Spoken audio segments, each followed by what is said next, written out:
Good morning everyone, and welcome back to the Dark Souls 2 livestream playthrough. I think that's what I'm calling it. It's been so long since I've recorded for this. But as empty as it is a phrase to utter, I will endeavour to record more often. It's an empty phrase because I've said it time and time again, and I just haven't delivered upon that desire. Or that promise, I suppose, is probably the more accurate way to describe it. I've been telling you that that's what I'll do and it just hasn't happened, but I'm actually intending to change my perspective when it comes to what I record, what I value, and the time that I'm putting into my channel. I don't want to keep doing Monster Hunter because I'm going to burn myself out, and I'm already sort of on the edge of that. That's not in any way to herald the end of an era when it comes to live streaming on my channel. It will be mostly Monster Hunter. It probably always will be. Or at the very least, there will always be Monster Hunter there to watch. But I just need to remember that the longer I do Monster Hunter almost exclusively, the harder it's going to be on me. So, with that taken into consideration, I'm going to enjoy some Dark Souls 2.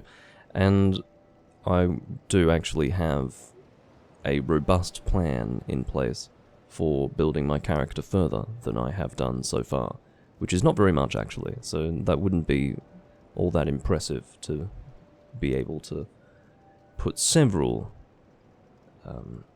points of progress in place in a plan to improve my character. I really have done the bare minimum thus far. So let me just make sure everything is fine with the live stream. It's important that I double check this, and the reason why is because I'm using a software that has caused issues with OBS in the past. I'm just checking it now. It seems fine. So for certain games it doesn't work. It's basically a software that makes any game into borderless windowed mode.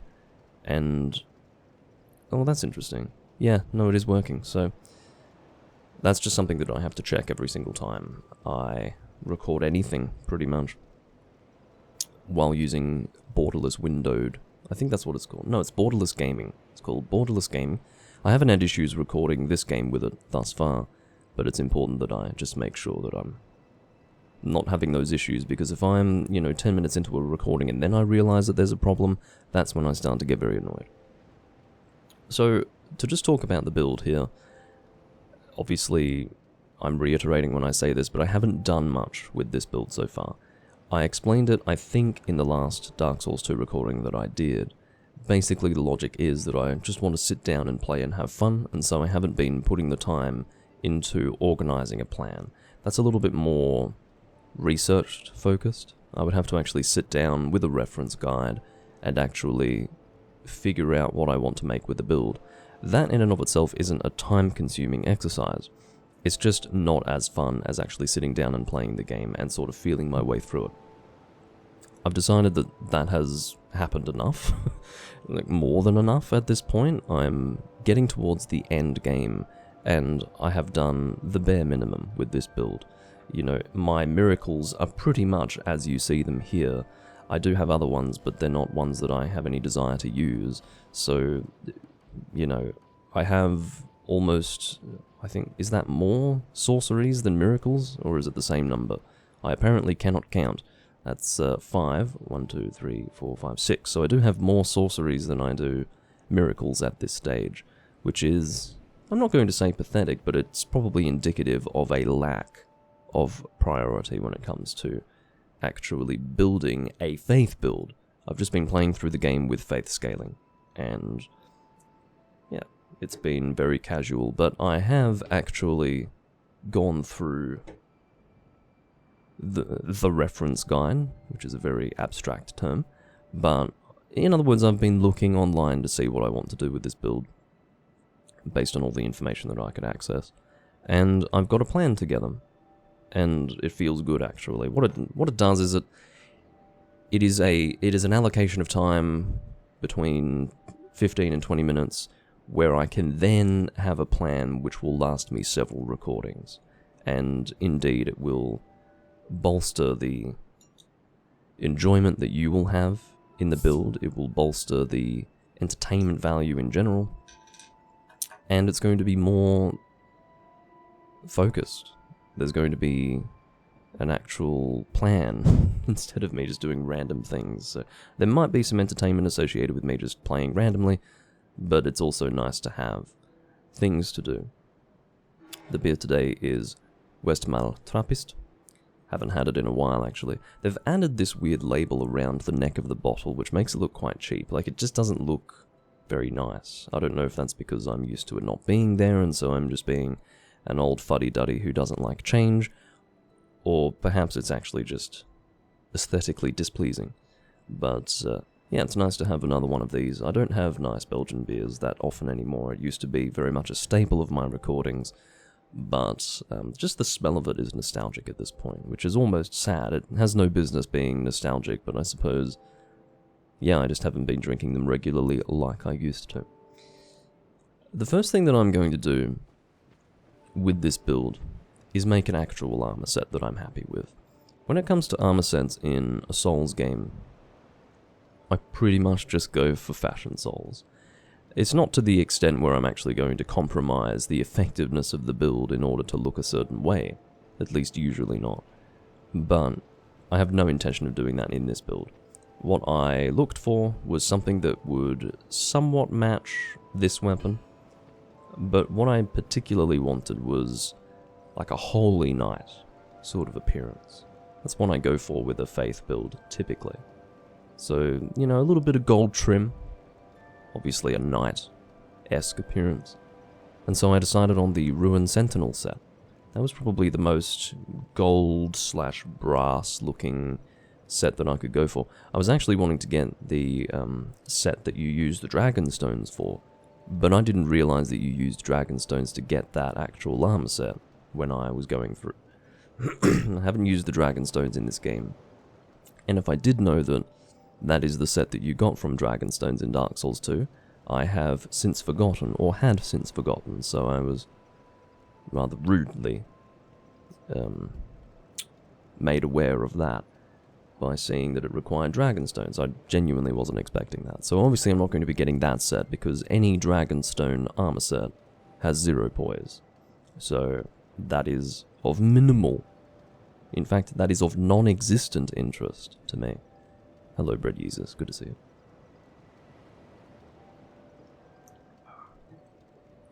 you. Love that beer. Love that beer. That is my catchphrase. Okay. Well, very occasionally I will drink beer on camera, which I don't enjoy, but that's usually because I'm testing it out for the first time. I would never intentionally drink a beer that I dislike on camera, knowing that it was bad. But, yeah, generally I do very much enjoy what I consume on camera. Now, the Ruin Sentinel set will have a prerequisite attached to it. At least, I am attaching a prerequisite to the grinding of this armor set. It is that I join the Covenant, which can be found over this way. Now, this Covenant is very important if you intend to grind anything from a non-special enemy. I don't know if there's an official term for it, but certain enemies actually cannot respawn infinitely in this game, but the majority of them can. And I double-checked, I'm pretty sure the Ruin Sentinels are not considered a special enemy that can't respawn infinitely, provided you have joined this Covenant. So I'm going to join it now. It's ironic, in a sense, because I am going to join the Sunlight Covenant, because I will be getting the Sunlight Spear, I think it's called, which obviously originates from Dark Souls 1. Yes, I will join this Covenant.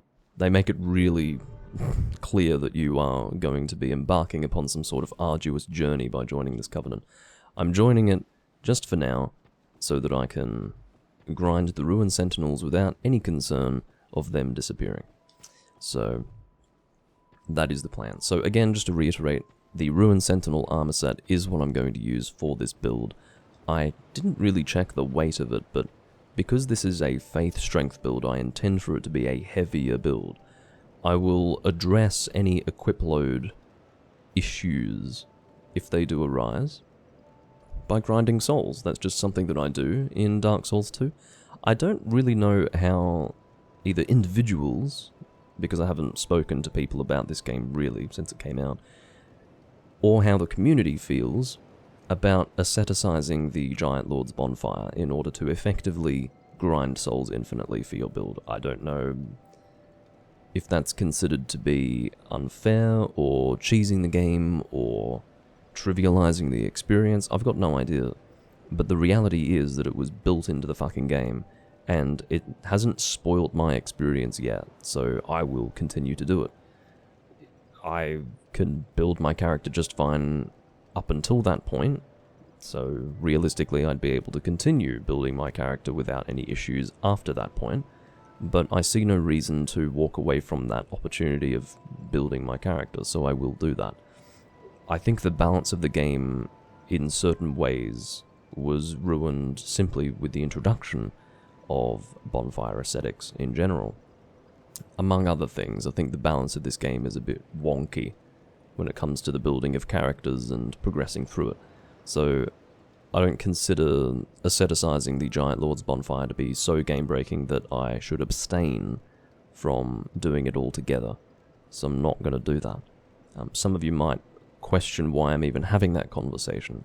It's just, I guess it's a self-awareness of the fact that I actually don't know how people feel about it, and it does make a huge difference to the way in which you build your character compared with the other Souls games. You just don't have access to those sort of souls with that sort of ease in the other games, so maybe it's frowned upon. What I will say is that at this stage I don't know, and I also don't care, but I thought that I'd talk about it. So, I've got 21,000 souls at the moment. That's nothing very impressive, but that will actually accumulate as I grind the Ruined Sentinels. I think the best place, and possibly the only place to effectively grind them, is over here. Central Castle Drangleic, or is it here? Sorry, Kingsgate, that's where we want to be. I was visualizing a place where the Kingsgate was, and then I didn't go to the bonfire that was literally called Kingsgate, so I don't really have a good excuse for that. But anyway. Before I proceed any further with the recording, I'm just going to make sure that I'm happy with everything. I think the visuals are fine, the audio should be fine, I think we're under control. That was helpful, Doomlink? Well, it was, actually. It just gives me the personal assurance that everything is running smoothly and this isn't going to be a fucked up recording when I press stop recording. And then I will have nothing to work with, because you can't really... oh, I forgot about these giants in the corners here. Alright. Just to finish what I was saying there, when you're doing a live stream, you can only fix problems while you're live. You can't edit things out, not realistically. So, yeah, I suppose if I were to do a local recording where I was separating the video recording from the audio recording, then I could do a post-edit that would fix problems, but I've tried doing local recordings while live, and I don't know if it's my computer or if it's OBS, but it just doesn't work smoothly, so I'm not going to try that again. Now, the Ruined Sentinels are behind these doors, basically. They are doors that will open once I say monster because I play too much Monster, sorry. Once an enemy's soul enters the door. So I will go and kill these fellows. Only one needs to die, but I don't particularly want any of them to be alive. We'll see, I fucking hate that shit. I might actually double check to see if there is a way to turn that off. Because interestingly, in Elden Ring, which I have been playing a lot recently, and I may actually take the time to discuss Elden Ring a little bit while I'm playing this, just because my head is in Elden Ring at the moment. I've been playing, I'm not going to say copious amounts of it, but I've been playing it very steadily over the last 2 weeks. Now, not for the first time, of course, but it has been the first time in about a year since I was last playing it a lot. So, simply for that reason, I will probably want to discuss it. At least a little bit. But what was I going to say? Yeah, in Elden Ring, there's actually an option to not have that situation occur, where you have full motion whilst targeting an enemy and swinging, an ultra great sword or a great hammer or something along those lines. So, I'd like to see if I can turn that the fuck off in this game. That would be great. If I could, that would be incredible, because it would mean that I was complaining about something that I didn't have to put up with all this time. But, like, literally, holy shit, 10 years now. This game came out 10 years ago. Got a bit of a shiver there. But yeah, it wouldn't be out of character for me. Like, I used to complain about having to use the R button to shoot the bow in Monster Hunter 4, and then I realized, like, 8 years later, maybe 5 years later, that you actually don't need to. There's an option to change it in the game settings. So, yeah, maybe that's the case with this game. You never know. Possibly not, however. So, camera auto, toggle auto lock on. I don't think that, yeah, so that's automatically acquire a new target when the locked on target dies. Camera auto adjust. So that's wall recovery.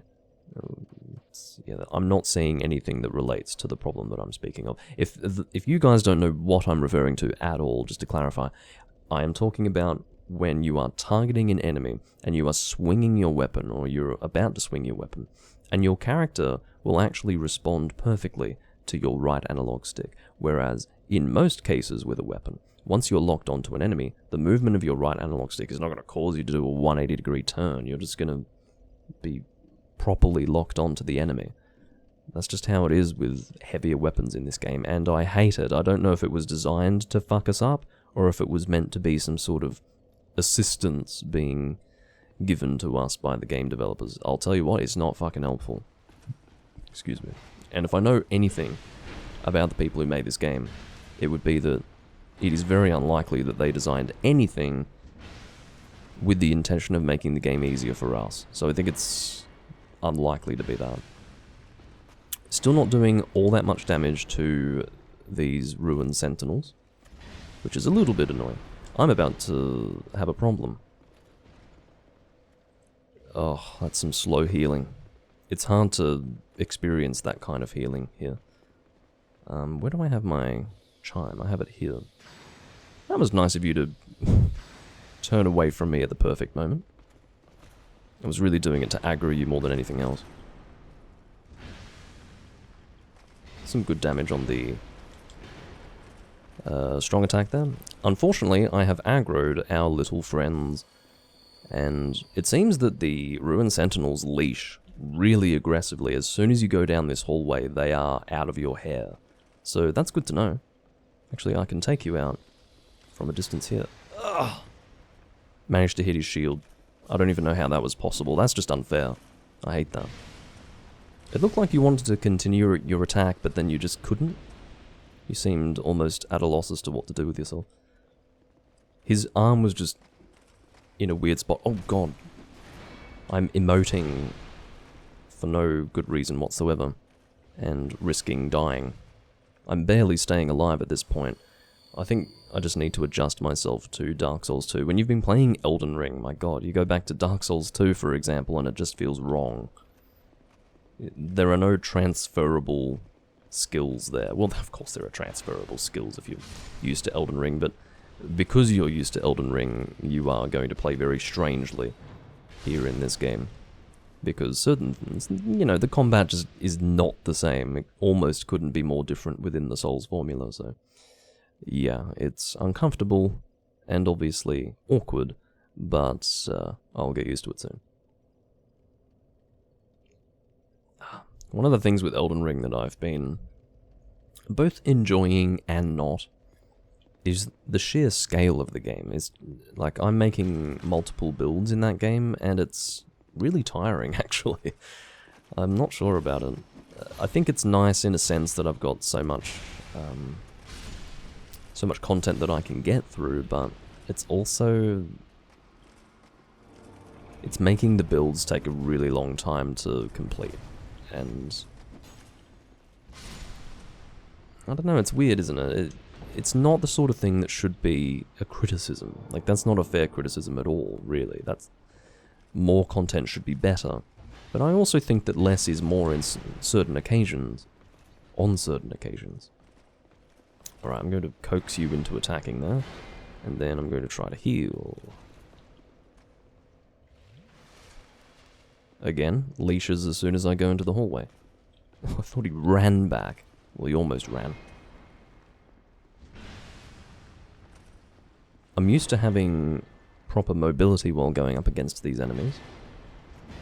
See, I'm used to moving my left analog stick while fighting here. And when I do that, it just causes me to be totally off target. I need to actually let go of the analog stick, otherwise there will be some kind of input that will negatively affect my accuracy, and I hate that shit. Really annoys me. Oh, yeah, take it easy, man.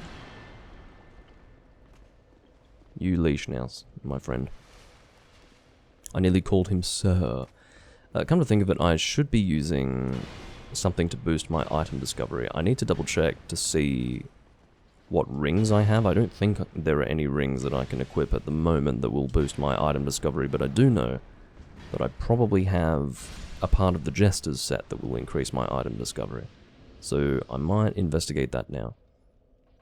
Rings. I don't remember what rings in this game boost your souls and item discovery. Oh, there we go. So if the Silver Serpent ring is in this game, then presumably the Gold Serpent ring is as well. I might have to double check to see where I can get that.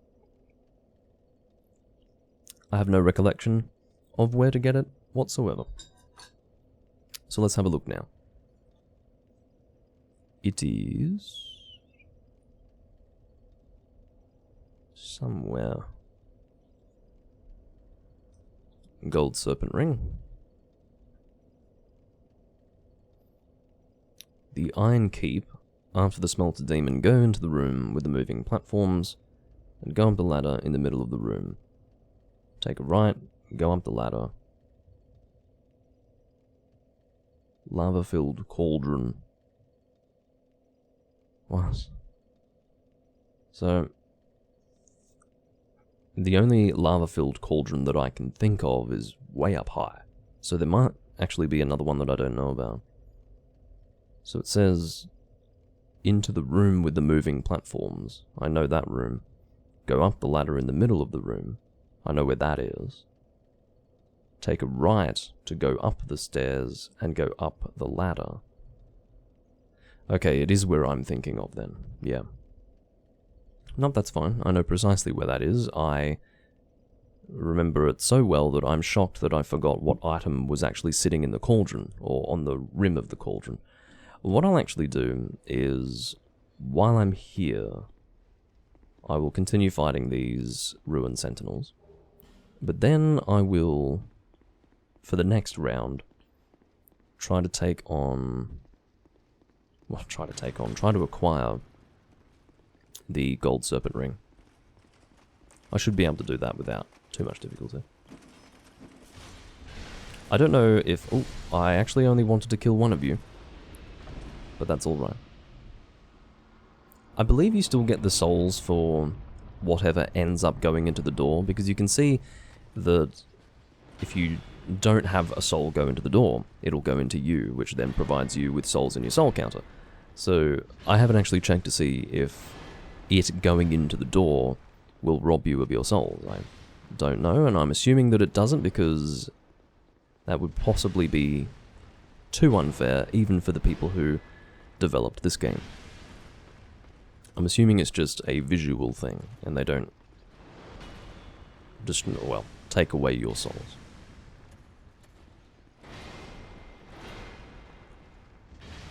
This has been a slightly smoother confrontation. And the dark sacred chime hammer is at risk. For fuck's sake, the durability of weapons in this game is actually pathetic. It's just embarrassing. It drives me mad. It really does. Alright, so I'm going to have this... Well, hopefully I can only kill one of you. I'm just facing in the totally wrong direction. I don't want to be facing there. Oh my god. I just feel so ineffective. Yeah, alright. I feel so ineffective when I'm swinging this weapon around in the totally wrong direction. I can't really describe it. If you don't know what it's like to go from a game where targeting the enemy means that your attack is always going to be going in that direction. You know what it is? I finally worked out how to explain it this time around. I've probably explained it perfectly effectively in previous recordings, but I've remembered how to do it this time. You are using your left analog stick specifically for positioning in relation to the enemy. In previous games, you have it instilled within you that even if you're repositioning yourself, as soon as you attack with your weapon, you are locked onto that monster. You're locked onto that enemy. But with these weapons in this game, whatever direction you're moving in, as part of your repositioning, is going to be the direction you're attacking in. Getting used to that when you're used to the opposite being the case is miserable. It's fucking annoying. And I hate it. It's one of the things that I just cannot stand about this game.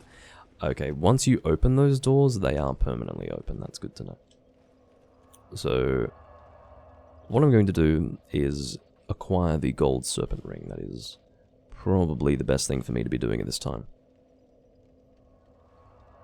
I will likely benefit from it in the future as well. You could probably argue, well, the time that you are allocating to getting the gold serpent ring could very well be time spent grinding those ruined sentinels where you could get the armor set anyway. Well, I look at it differently, because I think in the future I will benefit from the gold serpent ring. So it is simultaneously helpful for the present and an investment for the future. Goodbye. So, I do actually need to buy some life gems. I'm almost out of those. I just noticed that there was a chest over here that I hadn't opened, so let's do that now.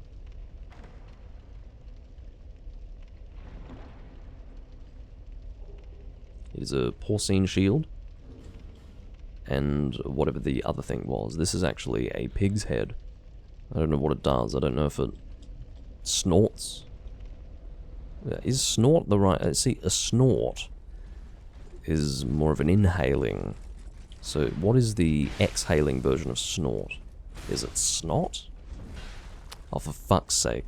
Again, as I mentioned, I'm trying to reposition myself and then I'm attacking in the wrong fucking direction. So what you just have to force yourself to do is to let go of that analog stick. And I have been in a situation where I've actually let go of the analog stick. I pressed the wrong button. Completely wrong button. In that moment I was like, I can press the A button to jump, right? And then I was like, oh no I can't, what do I do? And then I attempted to double tap the circle button, which is obviously how it works in Dark Souls 1, and then I remembered, oh no, it is L3. So... excellent. We've got 3 different ways that you can actually jump in a game of this kind. I'm not going to call Elden Ring a Souls game, but it is definitely in spirit a Souls game. And you know what I mean when I say that. I hate it when he does that attack. It is, however, very funny when he launches himself into the lava across a distance that is just extraordinary. Potato says, I do not miss this game. Well, I'm not that warm to it, I will say that. I have moments where I don't mind it, but for the most part I am sitting here gritting my teeth in a way. But, you know, it's a Souls game, I do generally enjoy it. Hello. Yeah, you do whatever you're doing, my friend. Actually, you can turn and face me now. There we go. So, I will lower my friends over here into the lava. I actually end up lowering this guy into the lava as well. And goodbye to all. Thank you. So I think we want to do that to access the ladder anyway. I can't remember if you can get to the ladder with the platforms that were there originally, but... yeah, I don't think you can. I think you have to do it this way. Now, these two are going to try and snipe me as I climb. Let's see if I can move fast enough. Looks like I can. I think this is a mimic. Let's find out. It is. No, you fucking don't. I tried to roll out of the way of that. Hand on heart, I was aware of the risk that he was going to jump out and attack me anyway, but, you know, I did press the button to roll. It just didn't happen because I was too busy attacking. So I suppose... therefore, I realized too late that that was a risk that was presenting itself. Oh well. Let's do it again. This is all to get a ring, by the way. For fuck's sake. I actually quite like that strong attack. I'll need to try the, whatever it's called. How do you even do the special attack in this game? Is it the same as Elden Ring? I don't even know. What is the special attack of that? I think it's two-handed R2, probably? I think it's two-handed R2 for the special. Let's give it a try. Well, we'll try it on the other one over that way. But I think it is a ranged dark miracle, which is called a hex, Doomlink. Thank you for saying dark miracle rather foolishly. Right, what do we got? That must be very effective. Oh, well, maybe that's because of the range of it. Stop it. Anyway, I don't know if that's because of the range or lack thereof. But, anyway. Couldn't roll fast enough. Because you are almost unable to move effectively in this game. Your character is very sluggish and talentless in Dark Souls 2. It's just what it is. Hello. Bit of a joust there, in a sense. Alright. Let's try all of that again. I will fight the Mimic, just because I'm interested to see what he has for me. It actually looks like I've accidentally opened the chest. That is not what's happened here, so... You fucking kid. Look, he got me from the side, this prick! And I again pressed the roll button. But once you've attacked in this game, you better believe you're committing to that animation till the last fucking frame. Can't believe he got me on the side like that. What kind of hitbox is that? It's pretty extraordinary that I'm fully aware of how these mimics work, and yet I'm still getting killed by it. It's actually a joke at this point. Speaking of which, not speaking of which, but speaking of the fact, not even speaking of the fact, let's just, explain what's going on competently, Doomlink, please. Given the fact that I'm in this location, I have been reminded of one of the tasks that I have set for myself and this build. It is the acquiring of a particular hex from Magarold of Lanafir, I think his name is. Oh, for fuck's sake. Just give it a rest, man. Just, yeah, attack, and then get out of my life. Seriously, fuck these enemies. I've fought them a lot now. And the more that I press triangle to pick up items, the more I'm going to completely lose my sanity. Alright. This is almost a form of souls grinding on its own. Dark Souls 1 mimics, I'm trying to remember what they do when you attack them. No, they don't actually bite you. They will only bite you like that when you open their chest. So if you start attacking them, as I'm doing here,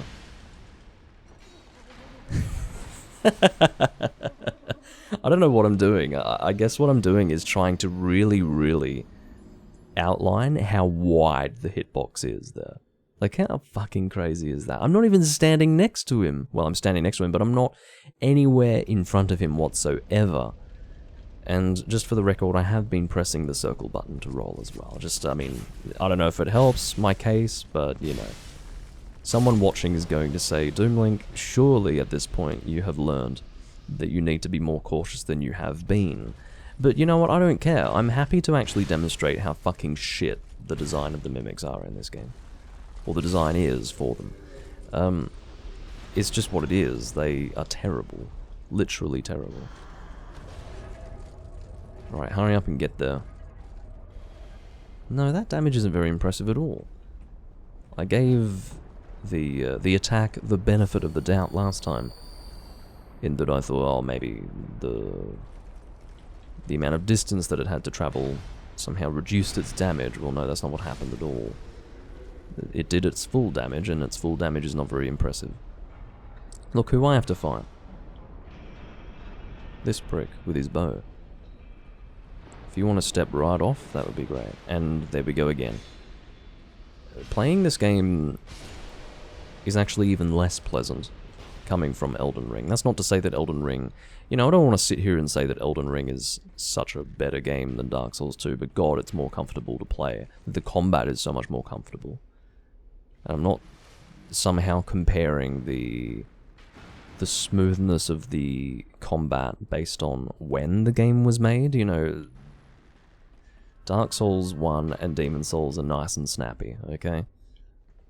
This is not snappy, this is just shit. Alright, now get out of here. Alright, you've done your stupid attack now. Okay. Fuck this enemy. So what did I do all that for? I got dark armor and a lightning winged spear. Well, a lightning winged spear is technically effective with my build. It's just not going to be helpful now. But yeah, in answer to your question, bread users, the mimics in the original Dark Souls do not go for you once you've hit them. I believe it is only when you open them, so... yeah, but I remembered that being a problem here. We don't need to use the Varus Logstone here. That is obviously just a healing pool. Whenever you see this sort of concave area, it's going to fill up with water that will slowly heal you over time. That's really not helpful for me, because I'm not going to be here for much longer. That was a very terminal sounding phrase. What I mean is that I'm only passing through. Speaking of passing through, I was really hoping for a fucking backstab of some kind. That still got me. Well, I suspect that once I get within range of you guys, you're going to pull out your weapons, so... oh, great. No, no! Oh, I have to go all that distance again. For fuck's sake. That's alright, I'm playing very lazily, but...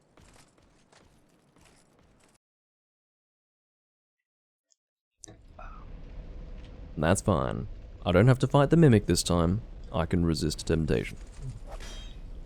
This has been a very lengthy detour in the end. Stop it. You motherfucker. Yeah, talk about a lengthy detour. I'm just getting the Gold Serpent Ring and it's taking forever!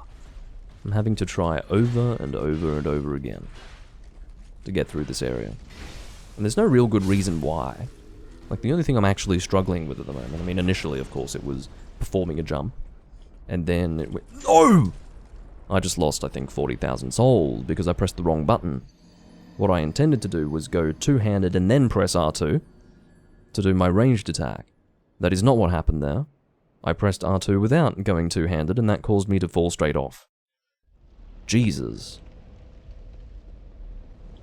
Well, that's 40,000 souls down the drain. I don't care that much. I have access to a lot of souls, but still, you know, I was planning on using those souls for life gems, okay? Like, I could have purchased 99 life gems without any difficulty whatsoever, but here I am, doing this shit instead. Just repeatedly going back and forth. Back and forth. But that is the beauty of the Souls experience. It is trying again and again and again and again and again. No, I pressed the A button. As I become increasingly frustrated, I'm becoming less patient. So I let my hands do... there's no real good excuse for that, is there? But basically, as I become increasingly frustrated, I become less patient, and that lack of patience in that situation caused me to press the A button instead of L2 to jump. Why did I press the A button instead of L2 to jump? It is, or sorry, instead of L3 to jump. It is indeed because my muscle memory thinks that I'm still playing Elden Ring. Going from Elden Ring to literally any other Souls game except for Dark Souls 2 is mostly comfortable, it's mostly fine, it's just unfortunately this game is uniquely rigid, uniquely sluggish. That is the word. I don't even want to say rigid because then I think about Monster Hunter, and Monster Hunter is such a better game than this. Well, traditional non-standard is so much better than this. But the sluggishness of this fucking game is immense. And you need to actually build an incredible resistance to it. You need to desensitize yourself to it. And just become comfortable with it. And I'll tell you what, you're going to be really uncomfortable if you're coming from a really fluid experience like Elden Ring, or indeed any other Souls game except for Dark Souls 2. It just feels so fucking sluggish. And awkward. It feels awkward, and it's all deliberate. It is all deliberately designed that way, in my belief, to make the game harder. You just feel like you have less power over your character. That's what it is. Hello, Sanjik. Welcome to the live stream. It's getting really hot where I am. Admittedly, my room is very hot, but yeah, it's pretty uncomfortable. I don't think that's a mimic, is it? No. I shouldn't even be opening this chest. Black Knight Great Axe. I don't think I want to use that. I might double check that. I think that is a faith weapon as well. I do know, for example... Can I even get back there? I don't think I can. I can't jump a height like that, surely. No. That's fine. I will contend with both of you then. Okay. My follow-up attacks are very quick. Alright, one of them's dead. That's the important thing.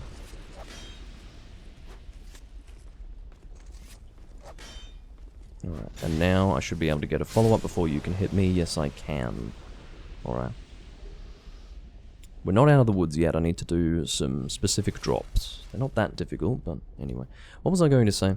Yeah, so I do intend to get the Black Knight Greatsword in this game, so maybe the Black Knight Great Axe is also something that I want. Yeah. Yeah, I do want that. So it's a strength scaling weapon, and it naturally scales with faith, as you can see. Well, no, it's naturally scaling with fire BNS, which is associated instead with intelligence. But it has a faith requirement, so what do I do? Can it be infused with anything? I don't think so. Yeah, no. I don't think I want to use that. Not really. I think the Black Knight Greatsword has a better faith requirement than that, but now that I look at it, it really doesn't make sense to use a fire BNS focused weapon with a faith build, so I probably won't do that. I probably won't get the Black Knight Greatsword. I will double check it again. I think it's a faith requirement of between 13 and 15, but again, it's not going to have the scaling that is going to work with my build very well. That is the cauldron in there. I don't know if it is actually a cauldron. I don't know if that's the term that you would use for it. I believe a cauldron specifically is a very bulbous shaped container, whereas this here, I don't know. Look, I'm not a smith, okay? But if I were one, perhaps I would know what that's called. I'm sure it has a specific name. It's whatever you use to literally pour molten metal. So I can use the aged feather, and I may do so, but I actually don't think I will, and I'll tell you why. I do want to go to Belfry Sol. I'm actually changing my task a little bit. Well, it's not task. My agenda is changing, because I'm here now. There are actually two things that I need to do. Well, three things in total. I've achieved one of those, that is acquiring the Gold Serpent Ring. The other two are also things that I need to do here, and one of them is go through Belfry Sol, and then acquire the Black Knight Greatsword. That's it. Let's double check to see if I want to make that. I don't think I do.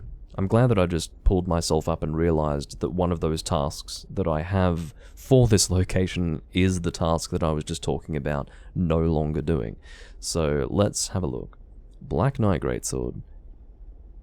And it's... Oh, am I being attacked by someone? No, I thought I just heard a sound.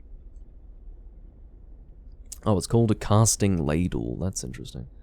I thought a ladle needed to have a handle, but apparently you don't need a handle. I know that there would be a casting ladle, but I don't think that's what that is. That's like a pot that hangs from chains that lowers. I don't know. But I think they do use like a pouring pot on the end of a stick, which in that case would make sense if it were called a ladle. But anyway, what am I doing with myself? I'm looking for the Black Knight Greatsword. It's a 12 faith requirement. Again, it has fire damage, so it's going to scale with intelligence, not faith. So I guess I could make it a Thunder Black Knight Greatsword. That's an option. I could do that. So Lightning Black Knight Greatsword. But it still has fire BNS at that point. So I would still be foregoing damage, in a sense, by choosing to add lightning, because it's always going to have that fire which will scale with intelligence. So what the fuck? Probably not a good idea.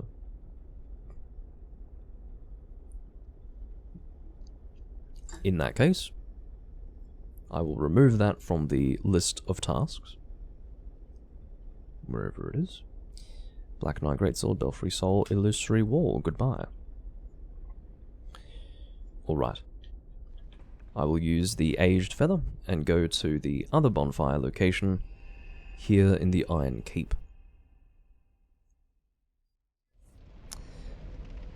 Hello, your new uncle. I'm glad you're able to catch me live.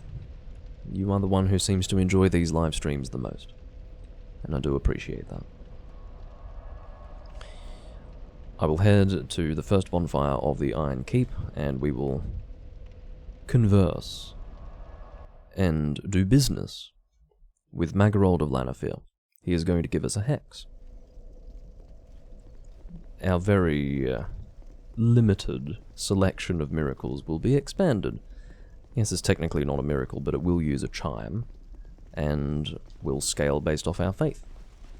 So I think that we've got sufficient intelligence to use it.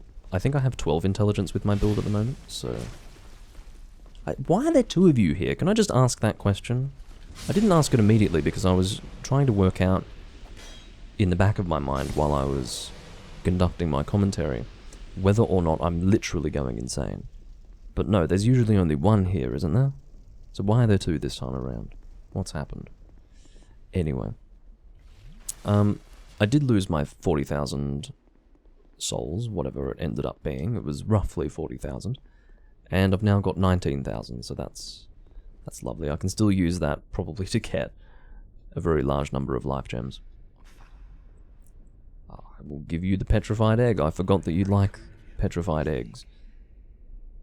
He's some sort of dragon scholar. I don't know. I don't remember his story because I don't actually have much of an interest in the story in the Souls games. Oh my god, what did he just say? Well, you all know that by now, I think. Oh, okay. He discovered a covenant, everyone. Keep in mind that I only recently got the original PC version of Dark Souls 2. Previously on PC, I was only playing Scholar of the First Sin, so you are going to actually see some achievements every now and again popping through. Or popping up. Darkstorm. We have, I think, enough intelligence to use it. But, yeah. It is a hex that I have been on the receiving end while fighting Sorcerer Navlan. It's really nasty. But I'm assuming it will be effective when we use it. So we actually have 14 intelligence, so we actually have more than enough to use it effectively, which I'm happy to see. I don't know how many spell slots we actually have. We have 4, so presumably both of these are only taking up 1 slot, so even if Darkstorm is a 2-slot hex, which I don't think it is, we will be able to equip it. Attunement slot, not spell slot, sorry.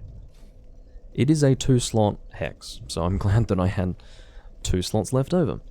Let's give Darkstorm a try. I don't know what the casting speed is like, and I don't remember it in detail, like the hex itself, so we'll see how it is. It's nice to actually test it out against 2 enemies, unfortunately though. Going up against 2 enemies means that it will be harder to get it off.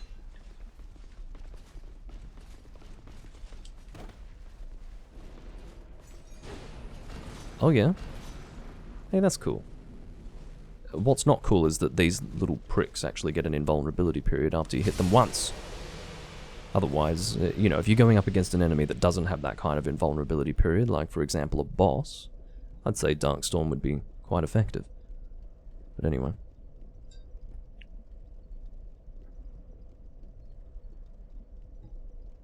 Once I've finished with my lovely Westmail double, I will move on to cider. I do warn you. I don't know why I'm phrasing it that way, but you are warned. You are officially warned that I will be drinking cider later, which will please Potato if he's still here. I don't know if he can stomach seeing this much Dark Souls 2, so he may not still be here. But anyway.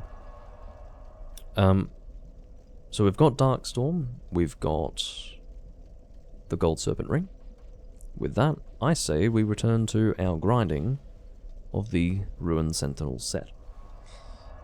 Now I am assuming that because this is dropping from the enemies themselves, we're only going to get these pieces individually, like one at a time. We're not going to get the whole set, like one of the Ruined Sentinels isn't going to strip naked when we kill him. Which would be nice, not for the fact that I'd be looking at his naked body, but it would be nice in the sense that I'd get all the pieces at once. That would save me a lot of time. The shield that I'll be getting, by the way, is, well, it's almost tempting to get the shield now. Do you know what we'll do? We'll do a single round of... yeah, I'm not flinching these enemies with this stone ring anyway, so I'll replace that with the Gold Serpent Ring. What was I going to say? Yeah, I'll do a single round of Ruined Sentinel grinding, and then I will go and get the shield that I will use for the build. Because I'm not fast rolling anyway, and it is a great shield. Hello.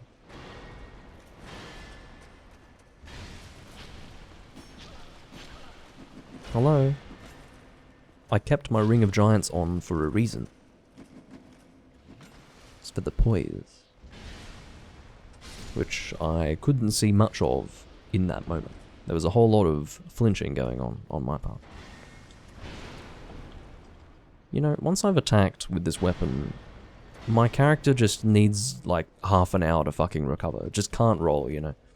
Just standing there, being an inert, useless sack of shit. That's what it feels like. You know, I shouldn't be referring to my character in such aggressive and unfriendly terms, but, you know, he does feel fucking useless. Because he is, actually. I shouldn't be using similes to describe it. He's literally fucking useless. Anyway.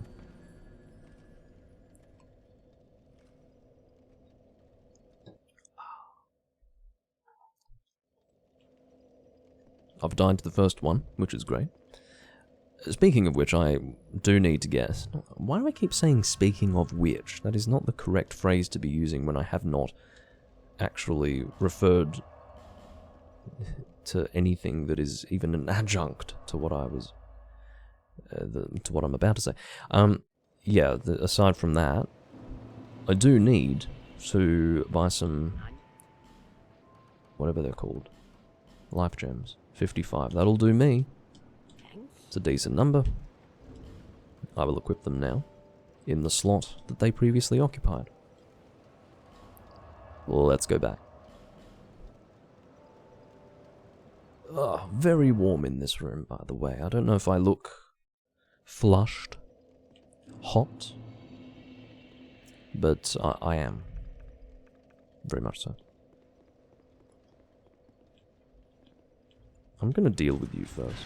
I don't want you to be interrupting my confrontation. Oh, the other one's coming. I suppose by approaching the first one, I actually alerted the other one to my presence. Come on, get over here. Why do you leash as well? No, you stay away. Come on.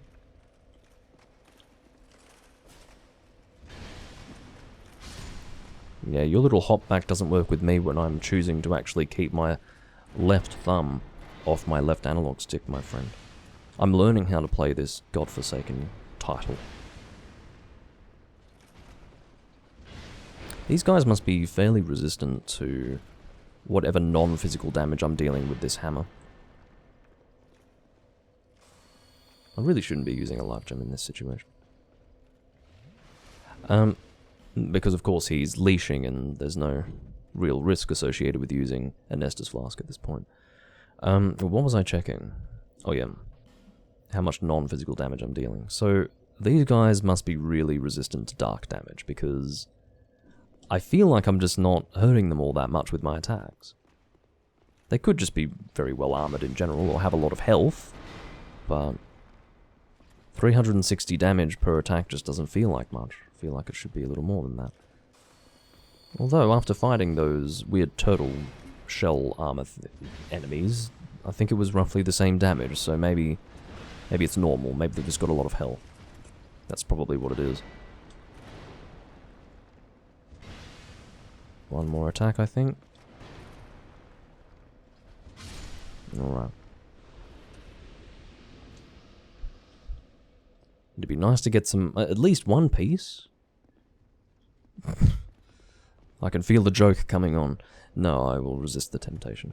Largely because I probably can't pull it off. I'm not as funny as I probably think I am.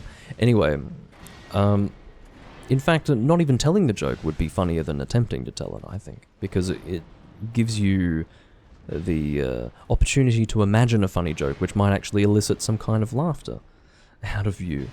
Or evince some kind of impression that I might be a funny guy. But anyway. What was I going to say? Yes, at this stage I would have hoped to have acquired at least one piece of armor, but I have not yet acquired that, which is, you know,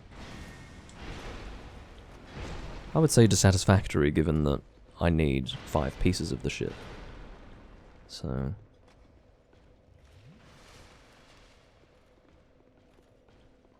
get over here.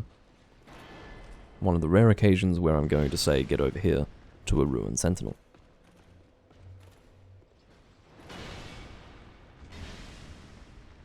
This would be a much easier fight, by the way, if I did have better mobility. It's just I don't, and I couldn't be bothered unequipping armor pieces in order to have better mobility. Not really.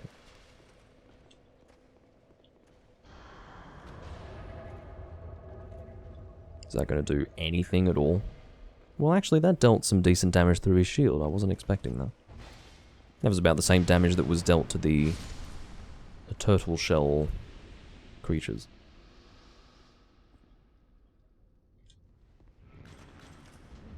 Oh, for fuck's sake. I can do better than that. Get away from me. Hold on, let me pick him off from a distance. I definitely need a heal up. Let's do that now. I'm out of Estus, which is fine. I want to prioritize Estus because that's what I get back, obviously. If I'm consuming life gems, they're not coming back.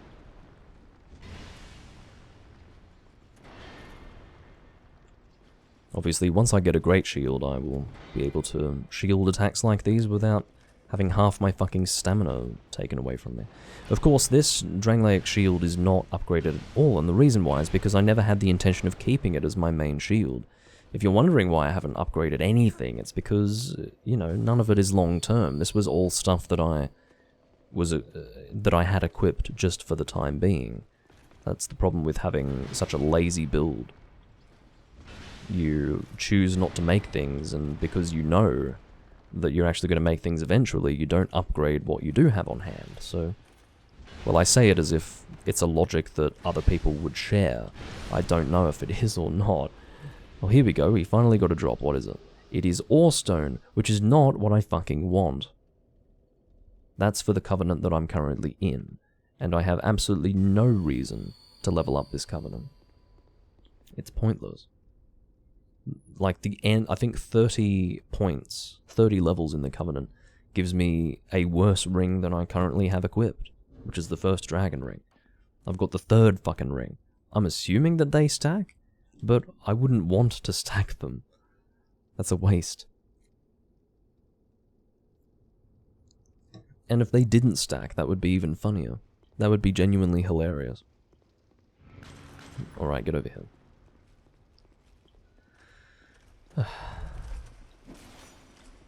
No!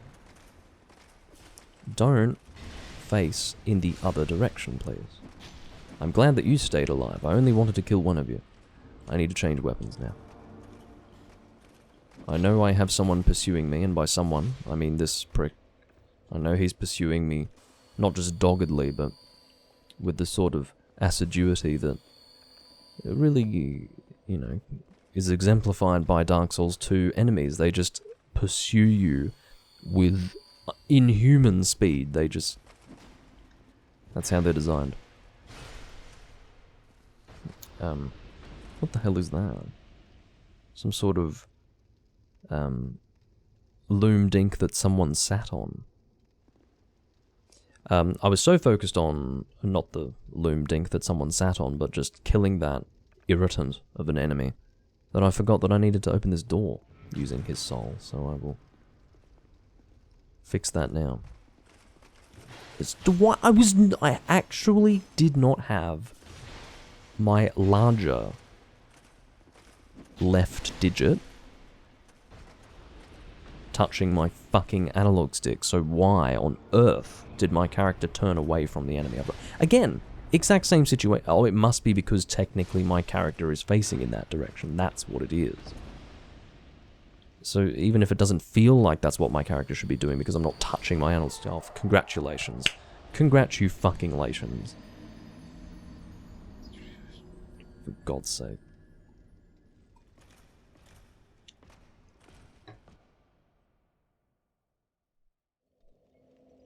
$35,000 channel points and nothing to spend them on. Oh, well, you know. If there is ever anything to spend them on, you will have a lot of points to spend. How about that? Don't worry.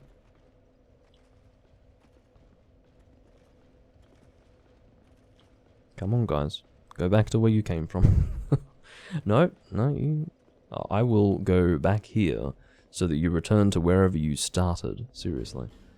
Okay, let's get our Sacred Chime Hammer. In fact, I should be double-checking to see if my Lightning Lost Cinder Sword is actually a better choice. It shouldn't be, because it's not as strong, I don't think.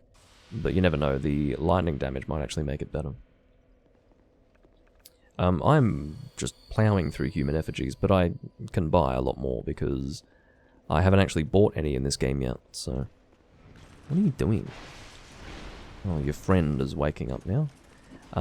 It turns out the Lost Cinder Sword is not very strong at all, unless it hit the shield, which is possible.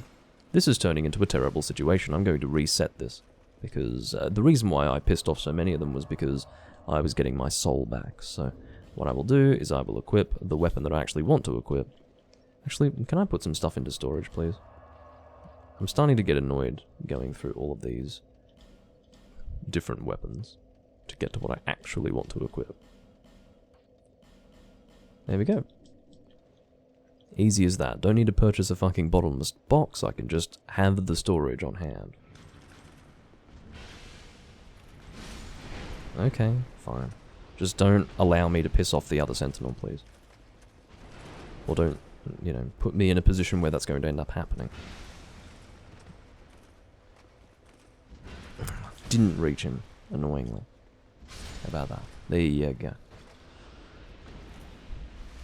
My controller situation has been entirely ameliorated, I'm happy to say.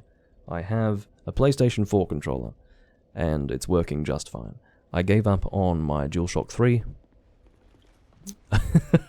Just in general, but yeah, I'm not getting a DualShock 3 controller anymore. It's just not worth the effort. Getting a brand new one is pretty much the only thing that I can be satisfied with, and getting a brand new one is too troublesome. So I've decided to just settle for DualShock 4. I can still get those brand new in game stores local to me, and they are very good controllers. The only reason why I didn't get a DualShock 4 controller, just for the benefit of anyone who is not up to date on my controller woes, is because my first DualShock 4 controller is the one that I bought. Well, sorry, not the one that I bought, the one that I got with my PlayStation 4 Pro, and it lasted about 9 months before it got stick drift. And so, almost on a matter of principle, I said to myself, well, I'm never getting a fucking DualShock 4 controller again. This is with the understanding, of course, that it's when it's working, when it's not demonstrating a complete lack of durability, it works really nicely, and it's very comfortable, and I like it a lot. But then when I realized that DualShock 3 just wasn't an option, I ended up getting this thing. Another DualShock 4. I mean, quite obviously I wasn't going to waste the money on a fucking DualSense controller. And as has been very effectively outlined by Potato, among others, the DualSense controller has shit durability as well. You know, I'm not a person who is going to be flogging my fucking controller when I'm using it. I'm generally a gentle user. And if I do drop my controller at any time, it's going to be on carpet, not on any sort of solid surface. You know, carpet is technically a solid surface, but it's a soft solid surface versus, you know, tiles or something like that. So, yeah, I am very gentle with my controllers. Usually they last a very, very long time. You know, I go back to my old consoles from, you know, many moons ago, and those controllers work just fine for the most part. But then you get a fucking controller in the modern era and it lasts, you know, a year at best. It's terrible. I'd happily spend the money on a third-party controller if there was a Sony controller layout with a third-party controller that I could actually fucking buy. That would be great. This armor set is difficult to acquire, by the way.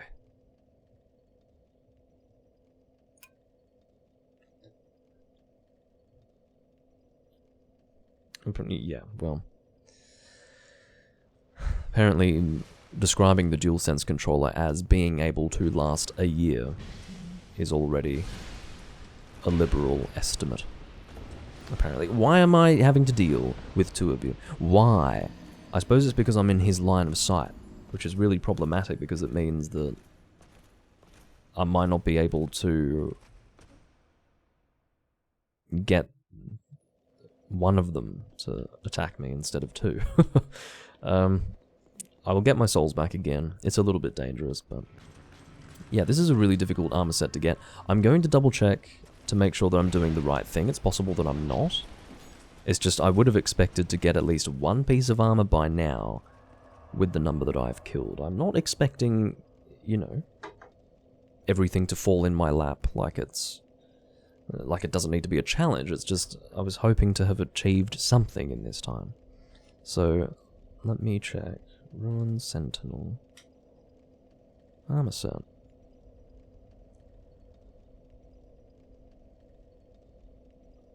It is considered a rare set. But does it drop as a set? I'm assuming it doesn't.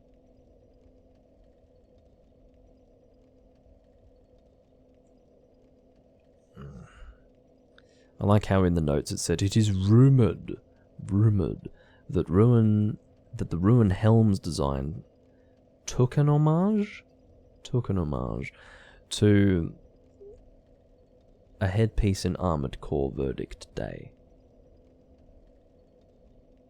Okay, it's rumoured. Maybe we could do some research into fucking Armored Core and figure it out.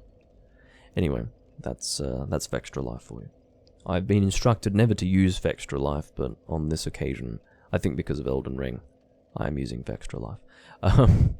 You know, really illuminating information, of course, written about the rumours relating to the Ruin Sentinel's head design. Anyway, yeah, it's a rare armor set. That's never stopped me before, but it's taking a while. I haven't even got one piece. It just wouldn't make sense for it to drop as a full set, would it? I've never encountered that before, except for special enemies that do actually give their full set upon death. But this isn't really a special enemy. It sort of is in a sense, but it's not, because it's not classed as such for the Covenant that I've joined, which will allow them to respawn infinitely for purposes of farming this armor set. So I really... Yeah, it's recommended to use equipment that raises drop rate. or to join Company of Champions to have Sentinels respawning permanently. Well, at this stage, I'm slightly discouraged by the rarity of this armor set.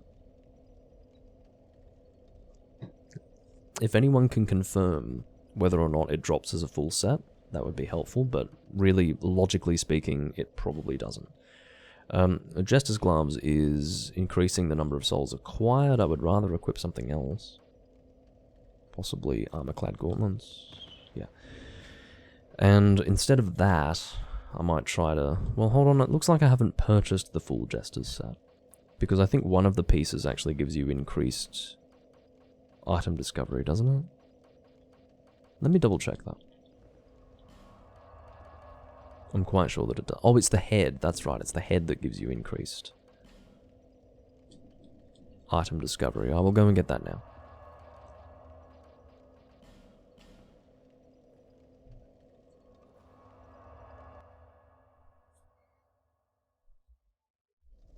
Yeah, it's a shame that the Switch Pro controller isn't as good as the Wii U Pro controller. One of the best controllers that I've ever used in terms of durability is the Wii U Pro controller. And obviously the Classic Controller Pro and Classic controllers were really good as well. Like, really good. The controller that I have used most out of any controller is the Classic Controller Pro that I got with Monster Hunter Tri back in 2010. You know, that survived, 2,500 hours of Monster Hunter Tri, that survived 1,500 hours of 3 Ultimate, and more. So, it still works just as good as it did when I bought it, except for the fact that I spilt port on it, and now the buttons are sticky. That's my fault, it's not the controller. So, yeah. But that was very recently, that was only a few months ago when I did that, and I'm still really upset that I did that. But, yeah, it's done very well. How hard is it to make a fucking controller that actually lasts? Obviously, that's just not what people value anymore, otherwise that's what we would be getting, surely. It's all about features. Ooh, features. Yeah, I've got a touchscreen. Great. The fuck am I gonna do with that? I'd rather a controller that works, please. Don't, compromise the build quality of the fucking controller so that I can have a little touchscreen, some dinky little touchscreen on my... To have a microphone. Oh, wow, a microphone. Hello? Can you hear me? You're like, what the fucking... Why? Stop it. It's not what I value in a controller? Like, okay. Oh, this controller is just not appropriate. It doesn't have a microphone for me to speak into. But, like, what the fuck is going on? Get a headset mic. Get a stupid... Anyway. I don't know what I'm doing here. One of those terrible desktop microphones that used to have a base and then a long gooseneck. It's probably called a gooseneck microphone. Yeah, get one of those fucking things if you need something to talk into, for Christ's sake. Don't encourage Sony to put microphones in their controllers. God.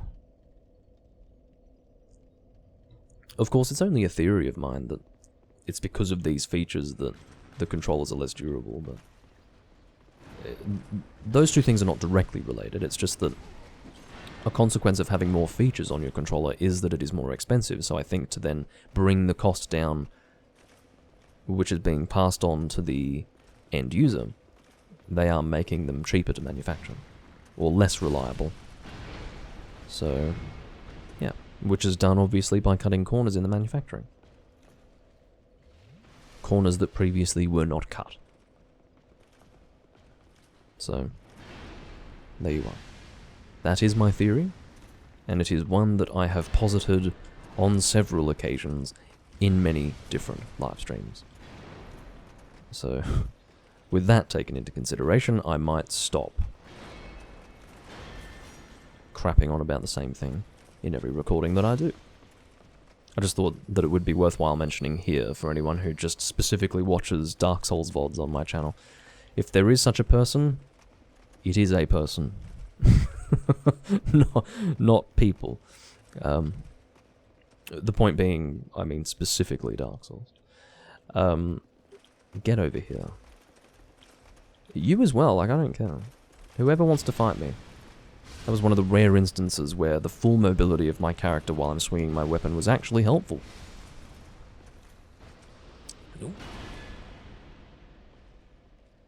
Well, no, actually, there's plenty of people who watch my VODs, Potato, I just mean. People who watch my channel just for Dark Souls stuff, that was my point. Most of the people who watch me live don't watch my VODs, but that's, you know... That's like a crippling disadvantage that people who watch me live have to endure. It is the fact that it is much nicer to watch me live, so they can't bring themselves to watch me in a way that prevents them from interacting with me, you know, and that's just what it is. It's Orestone. It's just what I wanted.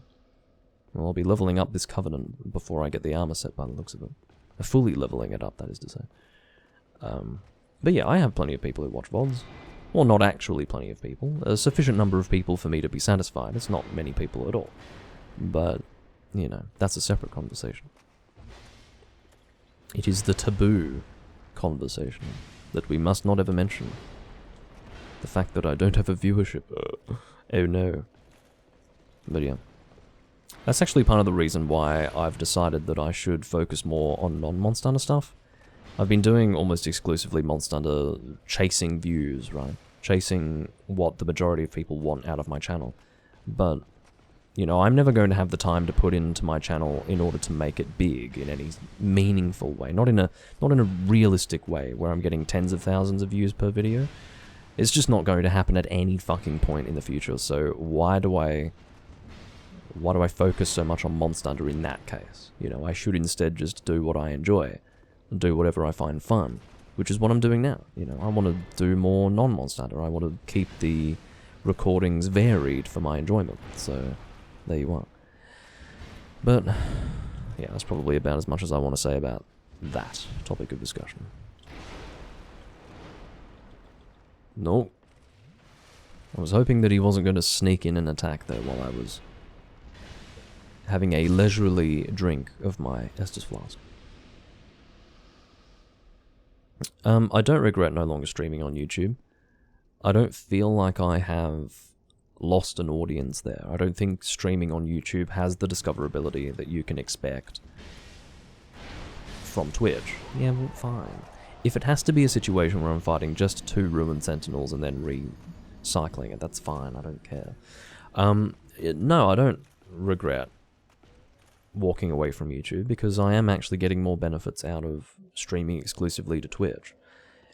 If it were a question of should I be favoring Twitch over YouTube, like on a moral level, no. I think YouTube are a joke. I think their live streaming has historically been terrible. I say historically because I haven't used it recently, but if I know YouTube, it is that if they make any improvements, they're going to find a way to break something else, okay? They're going to find a way to cause the experience or the service to decline in other ways when they improve things. So, you know, I have no expectation of the live streaming experience having reasonably improved since I was engaging with it. So no, I don't regret or miss a time when I was streaming on YouTube. I feel like uploading VODs is sufficient. I think that's about as beneficial as live streaming would have been. I used to simul-stream, right? Or multi-stream, sorry. To multiple services. And, you know, Twitch was always the one that seemed to have the most discoverability. So, that's where I'm focusing my efforts in terms of actual live stuff. And then my live stuff will go up on YouTube, that's fine. Yeah, but in VOD form. That actually, like, that arrangement, I'm perfectly comfortable with that. And satisfied by it. So, yeah, I would never go back to YouTube. I think I explained it as well back in those days when I was live streaming to YouTube, that when you choose to also live stream to YouTube, in order to get decent live stream quality on YouTube, you actually have to... The only way to... Okay, let me rephrase that sentence. The only way to get decent video quality on YouTube is to stream at a bitrate that is beyond what Twitch can even handle. It's because it renders your live stream differently. Instead of passing on the rendering directly to the viewer, which is what Twitch does, the live stream is rendered server-side and then delivered to the viewer without them needing to literally download exactly the speed that you're uploading at. What that means, well, not necessarily what that means, but YouTube just doesn't deliver the same sort of quality with the same bitrate, so you have to go to a really high bitrate on YouTube in order to get decent quality in the live stream. That's not going to affect how a person is going to download the live stream, but it will obviously affect the visual quality in a positive way. But the thing is, you have to be sitting at about 15,000 kilobits per second upload on YouTube, whereas I think the limit on Twitch is about 8,000. So, you know, if you're multi-streaming to those services, it's not going to look good on YouTube anyway. So I give up.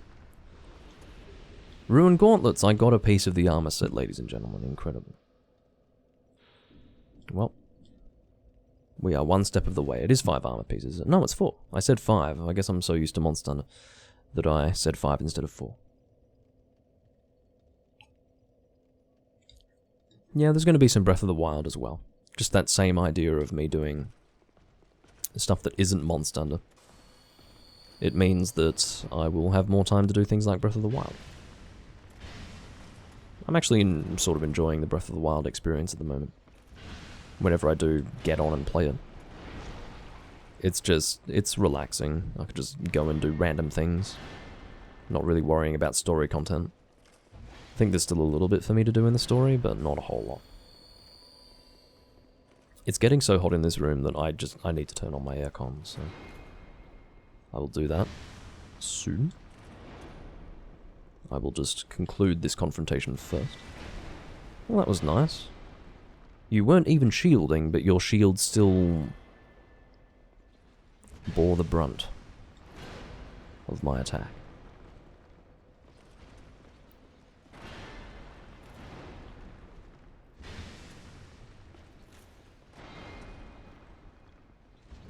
Oh, for fuck's sake. Why are these guys so skinny? That's what I want to know. That's the lore information I want to inform myself of. It's very important. Alright, I'm going to rest at this bonfire, and then, well, I'll actually get a cider as well. It's just about time. I'm almost done with my beer, so I'm not going to, you know, finish it off until I'm ready. But I will organize a cider as well. And I will turn on the aircon so I'm not sitting here sweating very unpleasantly. I'll be back in a moment.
I concur. Potato hasn't answered the central question. Why are they so skinny? That's really the only thing that's important. My hair is just...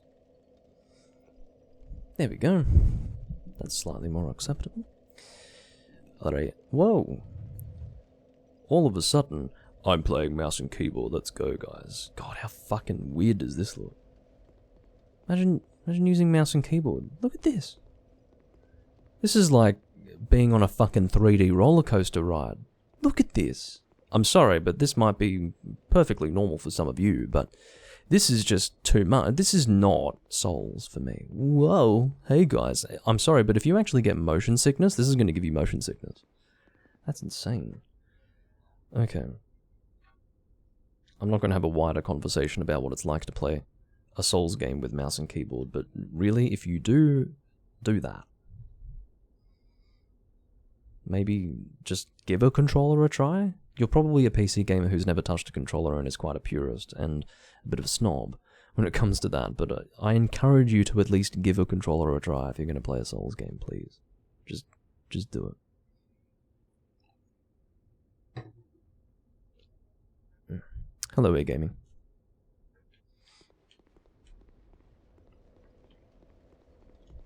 Just make sure everything is fine with the live stream. Yep, everything's fine. Alright. We are making some kind of progress. It's not... Oh, I did actually forget to equip the Jester's helmet. I will do that now. Or the Jester's cap, sorry. It's probably a better term than helmet. Helmet implies that it is a form of armor. This is definitely not armor. But anyway. If I get too close to that statue, it's going to prompt him to attack me. I don't want that. But yeah, maybe I will have noticeably better results by using this cap. That is what I hope. We will see.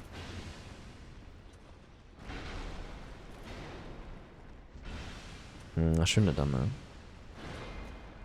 Yeah, so I think you can shield sooner than you can roll when you're stuck in one of those, I guess, post-attack animations. I say post-attack animation in the sense that your character is doing something by not doing something.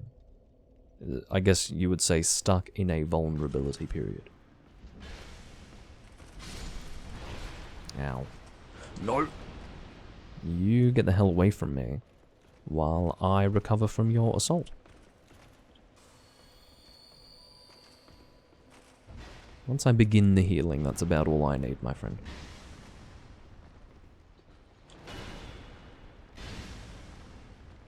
Sometimes bouncing off the wall can actually help with the follow-up.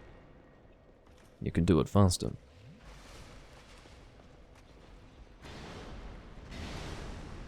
It's fairly obvious as to why. You don't have to worry about the animation anymore, you end up skipping the animation. Oh, come on.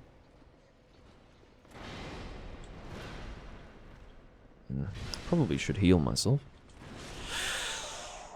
Yes, I should have done that. I'm not going to benefit in any way from an unslain Ruined Sentinel, so really I should be playing as carefully as necessary to successfully kill them. That's fairly obvious.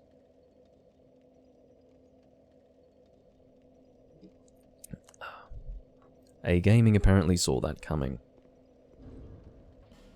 And I'm also out of human effigies.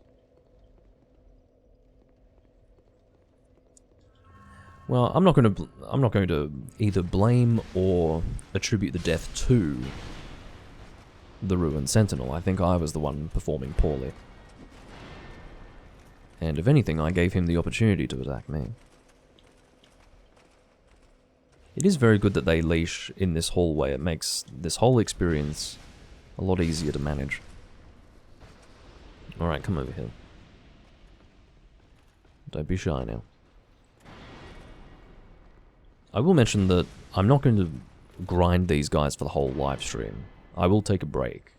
I will go and do something else. I've got other things to do, you know. If it were a situation where I had only gone so far as to decide that I needed to make this armor set and then didn't work anything else out for the build, maybe I would be pushing myself to do this for the rest of the live stream, but I don't want to do that. That's really boring.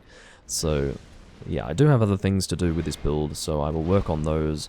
If it looks like it's going to take an unreasonably long period of time to get this armor set.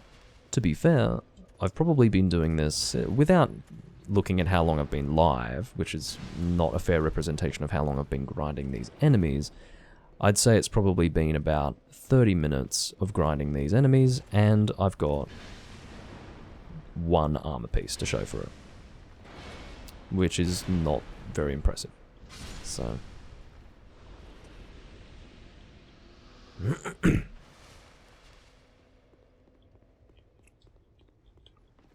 But to be fair, one armor piece is better than none.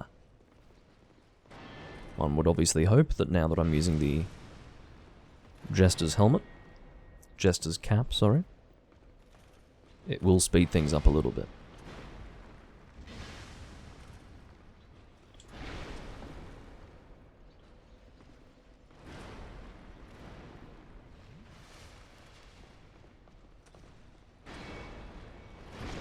I'll stop it. Oi mate, give it a rest. Give it a rest, Gov. I don't know if they say Gov anymore. Do they say Gov over there anymore?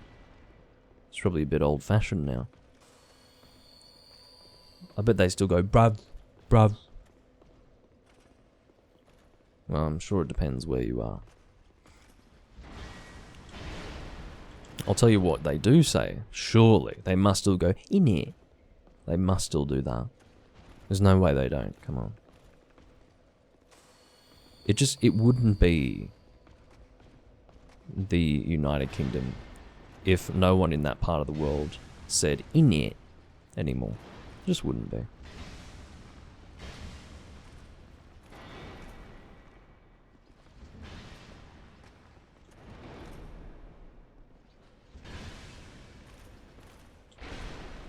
Oh, that's dangerous. Imagine dying to him now. That would be miserable. Give me something! Fuck this guy. I actually think it might be more prudent to not open all the doors. I think opening all the doors is problematic. Is it actually possible for me to only bring one of them to me here? I'll stop. Am I going to get the same situation? Okay. Well, fortunately, that was one of several attacks, and that was not very damaging. I did press the roll button. I can assure you that the button was pressed. I almost need a hand cam to prove it at this point. But the button was pressed, and I'm quite sure that almost half a second passed between me pressing the button and me getting hit by the fucking attack, and yet my character didn't roll, or it didn't appear as if my character rolled. So I don't have an explanation for what just happened, but what I can say is that it was some bullshit. That's my assessment of it. It was some bullshit. If he leashes when I go in the hallway, what's he gonna do when he goes in the hallway? That's the question of the day. Those are the two questions that I have to... Oh, fuck's sake. Yeah, my two questions are, why is he really skinny? And the second one is, well, one, why is he so skinny? Two, what is he going to do when he goes into the area where he leashes when I go in there? Is he going to get really confused? Is he going to become extremely uncomfortable? I cannot go here. I shouldn't be here. It turns into like a sort of existential concern for his well-being.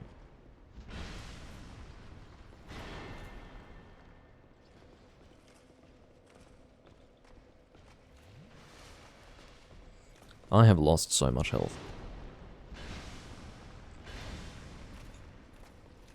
I will go and purchase some more human effigies. One of the benefits to grinding these enemies is that I'm getting some souls out of it, so... yeah. I'm sure that the... what's her name? Melentia? The old hag. There's something about the name Melentia. It just doesn't work alongside the phrase old hag. Melentia just sounds like too nice of a name. If it's old hag, I don't know, Nancy? Old hag,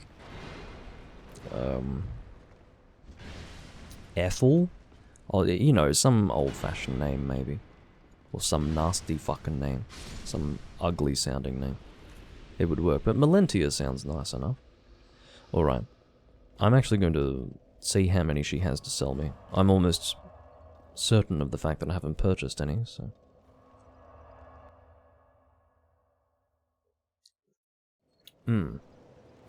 Westmalle Double. Try it if you haven't. In fact, try all the Trappist beers. It's important. Consider it a form of education.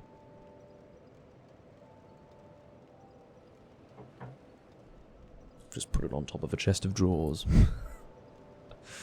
Because I'm running out of space. There is no specific benefit. I went over this at the start of the recording. But, sorry, I should make it clear what you're actually saying to the Vault audience. Your new uncle, in the chat, is asking what benefits there are to using the Ruined Sentinel armor set with my build. The way I approach pretty much all of my builds in a Souls game is to use something that looks nice, something that looks relevant to the kind of build that I'm making. I am a fashion Souls player, which is really interesting because I'm the opposite of Monster Hunter. I have never made an armor set in Monster Hunter that was designed to look a certain way rather than function in a certain way. But Monster Hunter is very different. That is much more function focused. When it comes to Souls, the benefits that you're going to get out of armor is nowhere near what you're going to see in a game like Monster Hunter, so I've always been focused on fashion when it comes to that. There were days, like in the PvP days of Dark Souls 1 and Demon Souls, yes, I used to have function at the heart of my armor sets, but that was a little bit different. That was usually balancing maximum defense for minimum armor weight. And then you'd also look for armor pieces that had additional effects. But yeah, if I'm going PvE, I just almost exclusively go for fashion when it comes to Souls builds. So yeah. I was looking for sort of a Holy Knight appearance for my armor set. Couldn't really find something that worked perfectly, but I wanted something with either a gold or brass like colour, and I found that the Ruined Sentinel armor set would be the most appropriate. The Heidi Knights have a bit of a Holy Knight look, but there's not enough gold trim. That's what I decided. So yeah.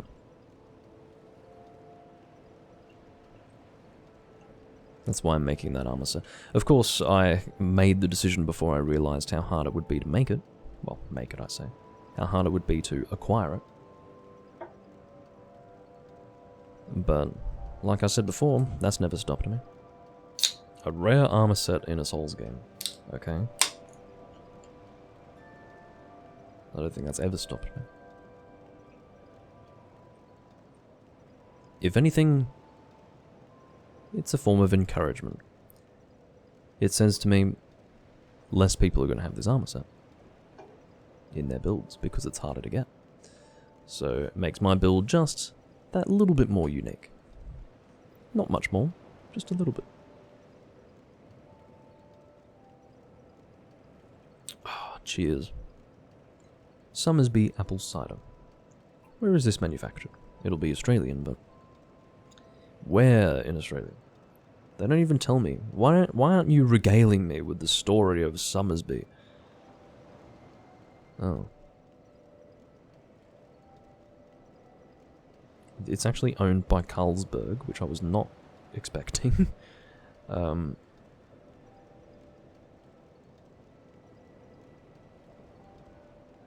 Sorry, it's owned by Asahi. Located in Carlsberg, Copenhagen. And this is made in South Bank, Victoria, in Australia. Okay, that's what I would call multinational. We've got Japan, Denmark, and Australia all coming together to create the cider that I'm drinking today. Extraordinary. Alright, 3 human effigies. Not many. I'm sure I can get more. I'm surprised that I've consumed so many. It's actually really bad. I don't know what's wrong with me. Let's head on over to our farming location again. I need to make sure that my glass is not visible. It is very visible. Where can I put this where it's not visible? Alright. How about that? No, that's still visible. Is it distracting? I think that's distracting. So I need to find a spot for it. I know where to put it. Ah, that'll do. Very good.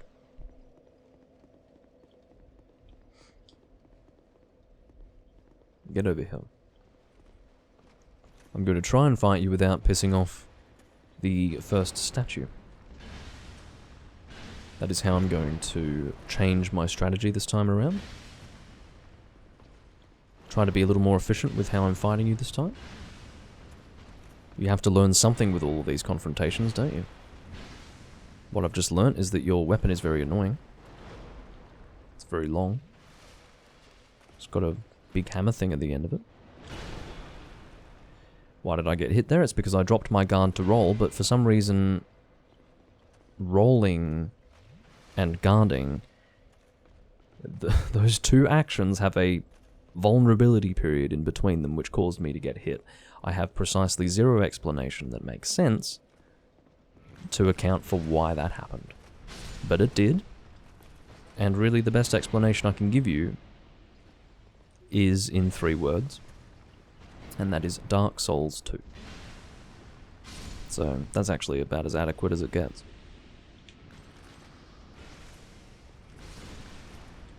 I always end up taking a hit from you, but this time around you're a little more docile than you have been thus far.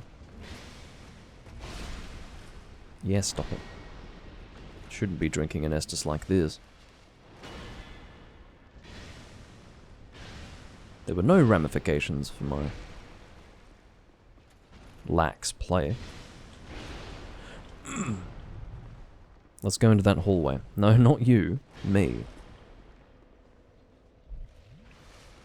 Just me. Let's is inclusive of my audience, not of my fellow combatant.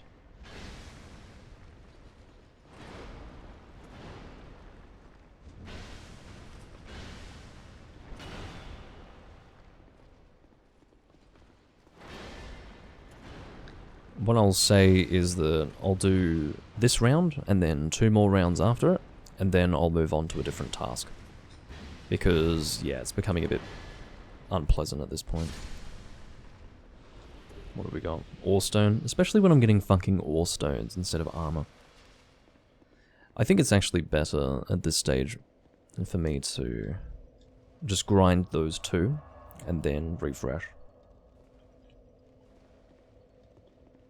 That strategy feels better. Oh.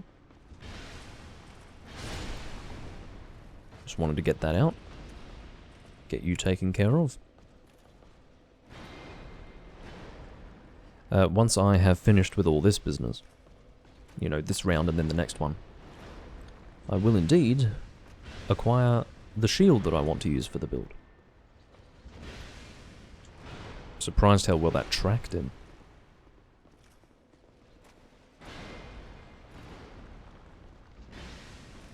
Get him into the hallway. See, that's what I want. I want confusion. That is precisely what I want. My question has been answered. What happens when he goes into the hallway, where if I enter it... Well, what happens when he goes into the hallway that causes him to leash when I enter it? Turns out that he becomes confused, which is exactly what I was hoping for, but I didn't dare expect it. Especially after I wasn't seeing that happening before. But this time around, it definitely... Oh, stop it, you lance-wielding bastard. Come on. I'd like to get you in this hallway again. Oh, hold on. Titanite slab! Slap me, am I awake or am I dreaming? Talk about a difference in drop rate. I mean, yeah, I'm sure they're still rare in this game, but god. A fucking Titanite slab just randomly appearing before me. I'd be creaming myself if this was the first Dark Souls game. I will be playing more of the first Dark Souls, by the way, but I have to confess that I'm running out of character slots in that game, so I'm only willing to allocate one character slot to the original PC version. Sorry, one character slot in the original PC version to my livestream series for Dark Souls. I could have fucking guessed that was going to happen. It's that brilliant range of that damn hammer. But yeah, I think I'm going to mostly do the remastered version for... I mean, someone's going to say, just use a different Steam account. I don't want to. Shut up. Like, as if I hadn't thought of that. Anyway. Yeah, I want to play on the one Steam account so that I can keep track of how much I'm playing that game. But to be honest, I think that I will have to play the remastered version going forward, so that I'm not allocating multiple character slots to characters that I can only play when I'm recording. I'm just playing that game in my own time way too much in order to have that be appropriate. What are you doing? He's just pursued me into the hallway that he almost always leashed, well, always up until this point, has leashed when I go in here, so... Ugh.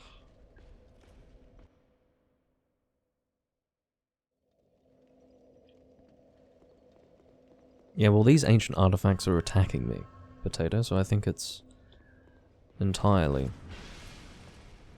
reasonable. Ugh. Stop it. Obviously, I'm having a lot of damage dealt to me every time I get hit by these enemies. I do recognize that. Another slab! What the hell is going on? What are you doing? You seem very confused, and this is not even the place where you're supposed to be confused.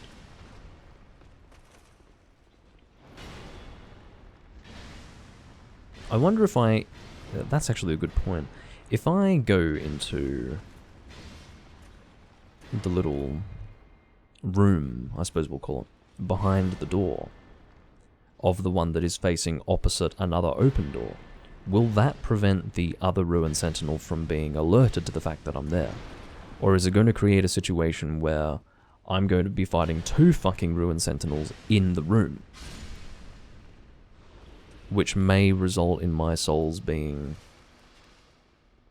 lost. Well, let's try to find out, shall we? Why do I keep overestimating the range of this damn hammer? Holy shit! Okay, this is not gonna work. Yeah, okay. You and your big hammer. You and your big fucking hammer. How unreasonable is that? Look at them all. Yeah, they were ready. They were expecting me.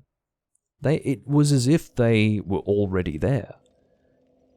They were all there immediately. As if they didn't have to travel to get there. They were just standing there. Hello. Oh, here he is. Let's beat on him with our hammer. Our hammers. Thanks, Chubbs. I'm doing well. It's good to play Dark Souls. This is not my favorite Dark Souls game, but I guess I'm still having fun because Souls is Souls. Even when it's... well, even when it could be better. But yeah, I'm having fun. And thanks for joining.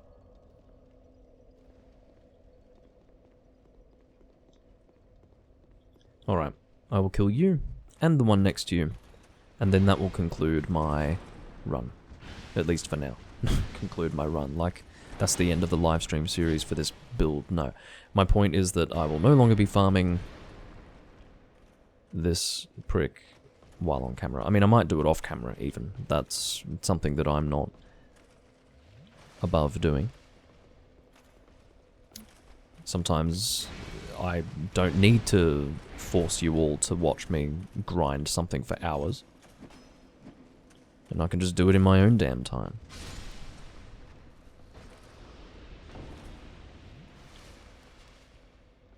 But I'll tell you what, once I make this armor set, it will be, you know, hopefully worth it. It'll feel like an achievement, that's for sure.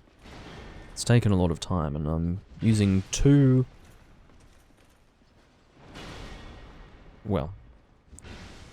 pieces of equipment. I guess a ring counts as a piece of equipment that are actually increasing my item discovery, and it's still taking a very long time. So yeah, bit miserable.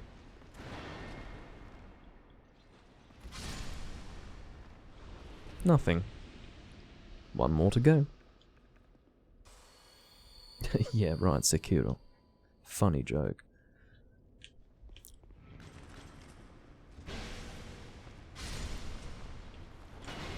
Ugh. Yeah, there will be some Dark Souls 3 streams pretty soon. Well, not really soon. I'll probably be doing 1 or 2 more builds of Dark Souls 2 before I move on to that game. And I may have a return to Dark Souls 1 as well. We'll see. It just sort of depends on how I'm feeling. But yeah, I will be doing Dark Souls 3 probably next year, I would say. That's my guess.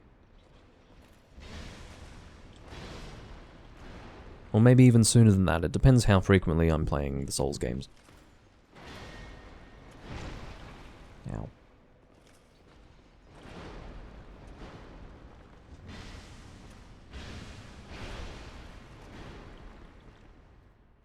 Don't interrupt my drinking now.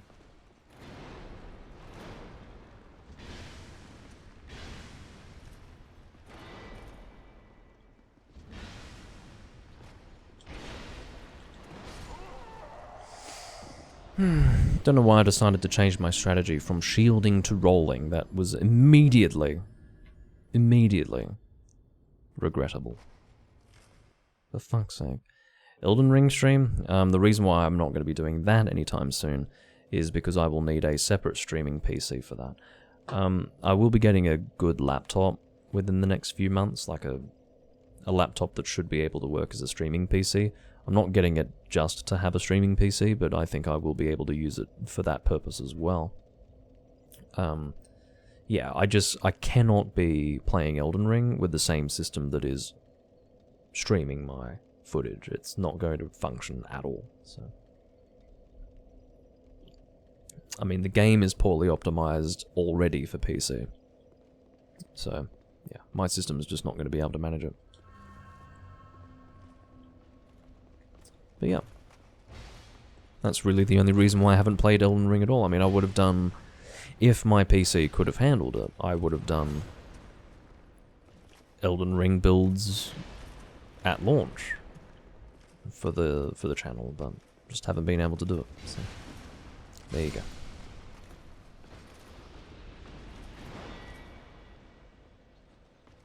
And I'm sure you would think that I would have had, you know, access to a much larger viewer base at that point. But what viewer base would that have been? You know, people who would only want to watch me play Elden Ring, probably. And then, because I wouldn't stream frequently enough, they'd just go and watch someone else anyway. So, again, I don't want to create any what-ifs in people's minds. It wouldn't have been a very large difference if I had recorded Elden Ring when it came out. Ow. Nope. You keep the hell away from me.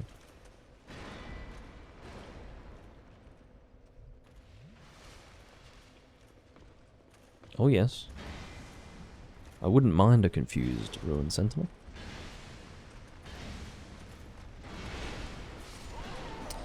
There I go. Being excessively aggressive. As soon as I change tack, I get punished. I should use what works.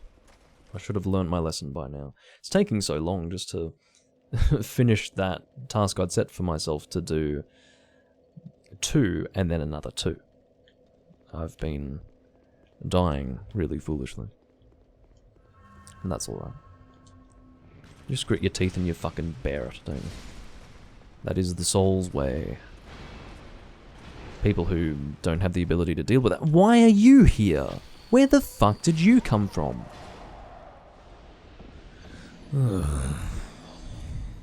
But yeah, that's the soul's way. If you don't have the fortitude to deal with constant death every now and again, you just... It's not the series for you. It's just what it is. That's how you become good at the series. I am not demonstrating any particular skill with Dark Souls because I don't play it regularly. I haven't played it regularly for 10 years now. So, there you are. And I don't think there are any transferable skills from Monster Hunter to this, so it's a very separate sort of thing, so... Alright. I'm just going to regroup. I'll take care of you. I do also want to pick up Demon Souls again as well. At some point. I do still need to play the PS5 version. Obviously that's not going to happen until I get a PS5, or until they bring the damn game to PC. Why they don't feel like printing free money by putting it on PC, I have got no idea. It really frustrates me. I mean, it's the same thing with Bloodborne, obviously. But it hasn't happened, and it may never. It's extraordinarily frustrating. But there you go. I can't control it. So I'm not going to let myself get frustrated by it.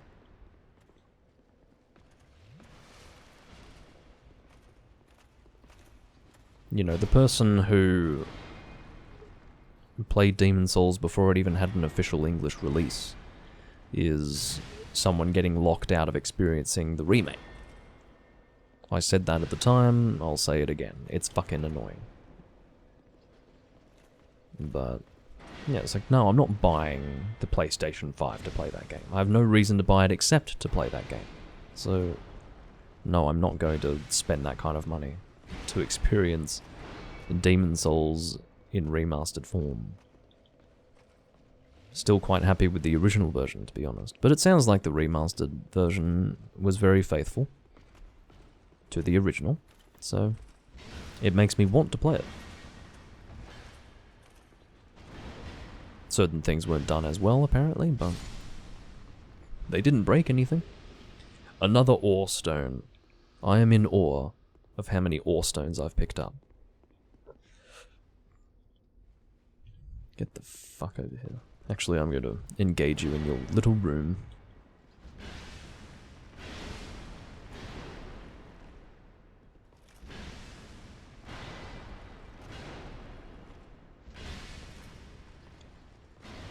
I think for most people, people would come from fighting games into Souls games, but yeah, the reverse could make sense as well. It's sort of the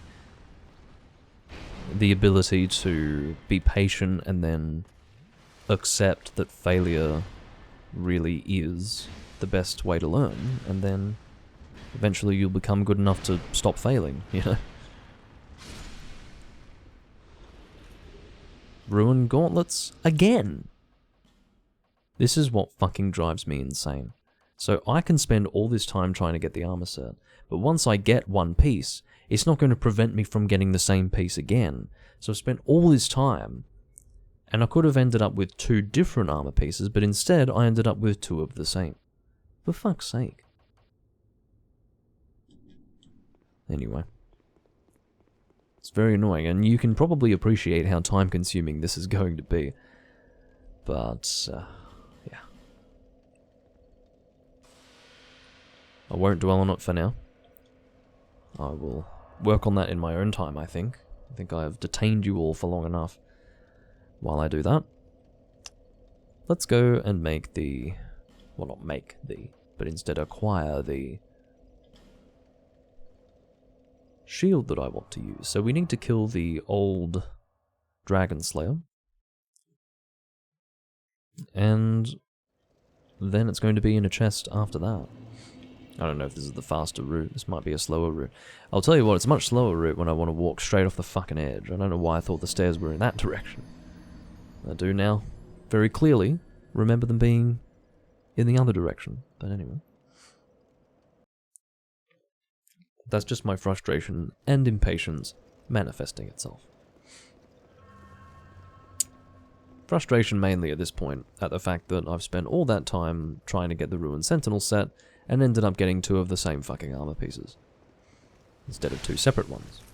That would have just been an excellent little treat, getting the second armor piece, but no. Of course not. I guess I'll keep the ironclad gauntlets, that's fine. Aren't there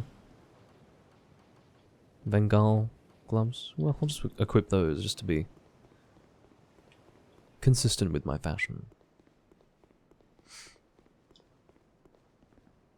Well, I may as well deal with you guys, because you don't have that much health compared to the damage that I can deal, so I see no reason to not.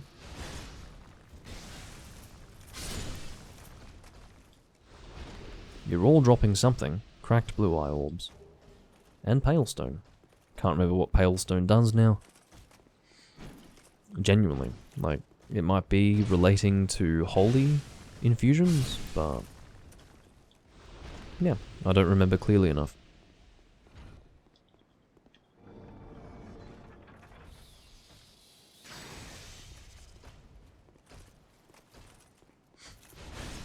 It's a little bit nostalgic to be in this location. I remember coming through here very well when the game first came out. It was a fun area. It was the first big scenery change. It really felt like you were in a location, in a built environment. It was very nice. Yeah, I ended up coming here before going to the Forest of the Fallen Giants. It had a little bit of going to the catacombs before going to the Undead Burg sort of feel to it, and I knew that that was what was happening, but I hadn't worked out where the Forest of Fallen Giants was yet. So I persevered, but it was hard. It really was.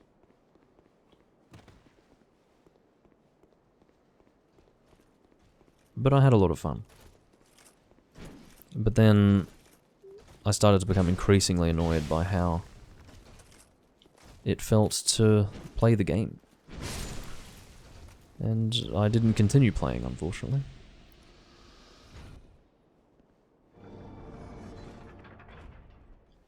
We shall lower the drawbridge, and then the boss will be accessible. Yes, Potato, share the lore of the zone with me. I'm assuming it relates to Anor Londo. Oh, okay.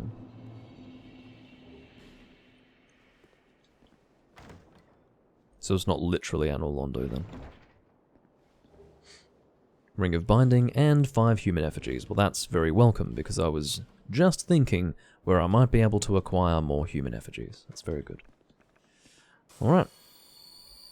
I'm assuming I shouldn't have too much difficulty fighting the whatever he's called. I think it's Old Dragon Slayer Armor, I think is what it's called. When they refer to it as armor, I guess it means that he is not actually... Oh no, it's just Old Dragon Slayer. Okay. He's fucking... This is a fight where I would really benefit from fast rolling, actually. I'm very much over-leveled for this fight, but it doesn't mean that it's not going to be challenging with a shield when he's dealing that much stamina damage to my shield, so... I'll see what I can do.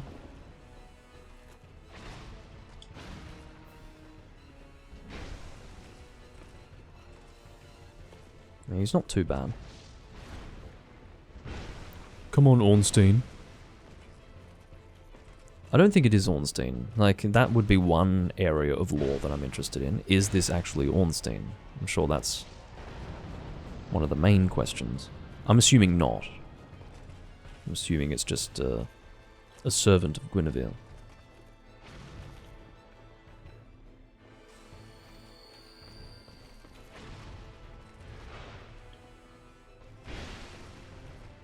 That strong attack is really effective. Just deals so much damn damage. Why do you have this invulnerability period? What's that about?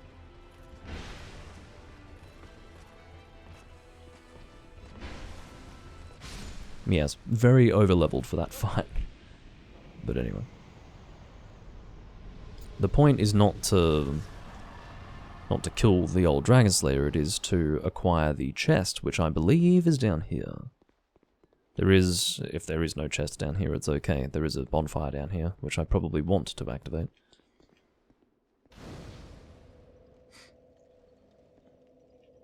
I do actually want to at some point join the covenant of this person. Well, actually, I don't think I have to. There was something that I can acquire. It might be Sunlight Blade. I think, I could be entirely wrong, but it's either Sunlight Blade or something else. I can either purchase it from this guy after joining his covenant, or I can get it from Strayed. I think I might be able to get it from Strayed. Well, definitely in the case of Sunlight Blade, I can get it from Strayed, but I don't know if it's Sunlight Blade that I'm thinking of that relates to this guy. It was just while I was looking into things that I could do with my build. And some of it relates to that guy particularly. So the tower shield is what I'm going to use for this build. It's got a bit of gold on it. Works for me. So my next objective, I'm not going to join this guy's covenant until I A, confirm that that's what I actually want to do, and B, until I have exhausted the usefulness of the covenant that I'm currently a part of, which I have not yet done. So I will hold off on that. I will hold fire.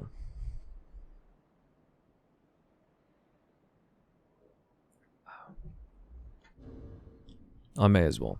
Well, do I want to use these 81,000 souls? Is that even worthwhile at this point? Probably not. I'm a very high soul level, I think.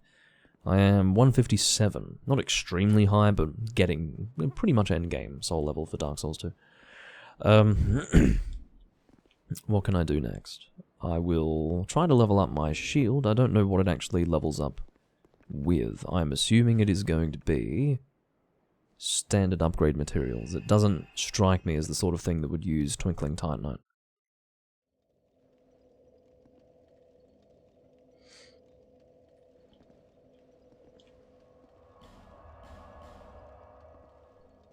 We will go and converse with Leningrast.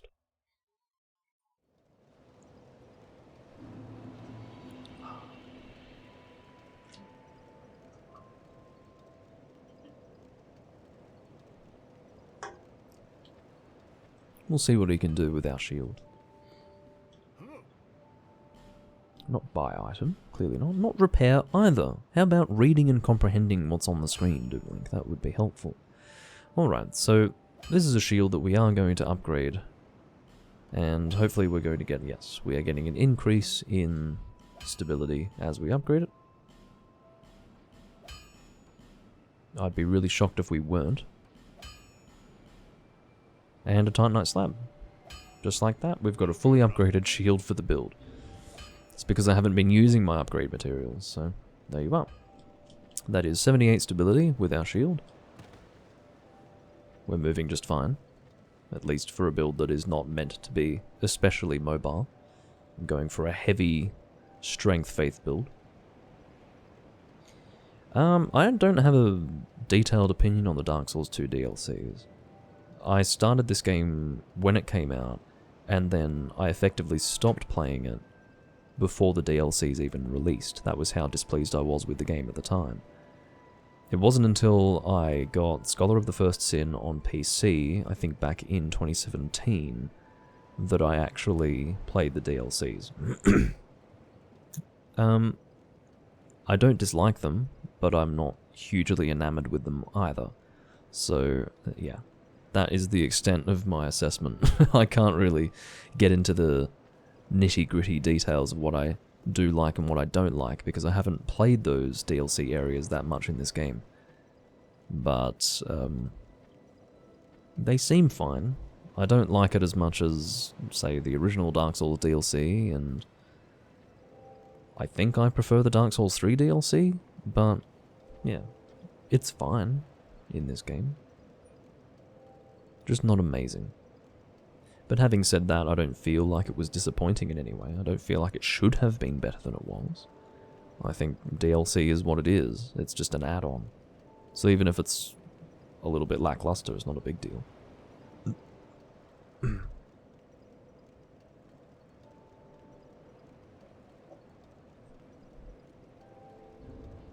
Alrighty. So, what am I doing with myself? I've got my shield. That was taken care of very quickly.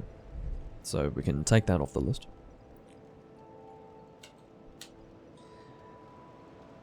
I might actually have a look at Strayed, because I want to get the Great Lightning Spear from him, as well as the Sunlight Blade, which is obviously a buff miracle for Faith builds.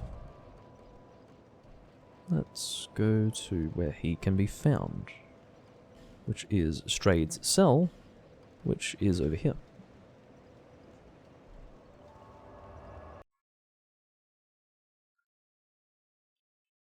Frigid Outskirts. I do remember that. I thought it was very interesting, and I remember not enjoying it, actually. Oh god. I have to take the time to kill you guys.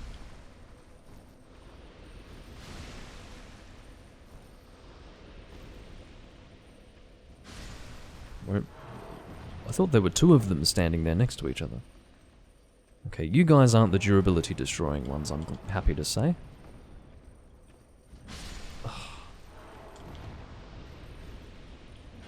Come on. Alright. Very good. I have some things to purchase from you, my friend. I would like your Great Lightning Spear, and I would like your Sunlight Blade. Now, you can't get Sunlight Blade immediately, you do have to actually kill Velstadt in order to get it.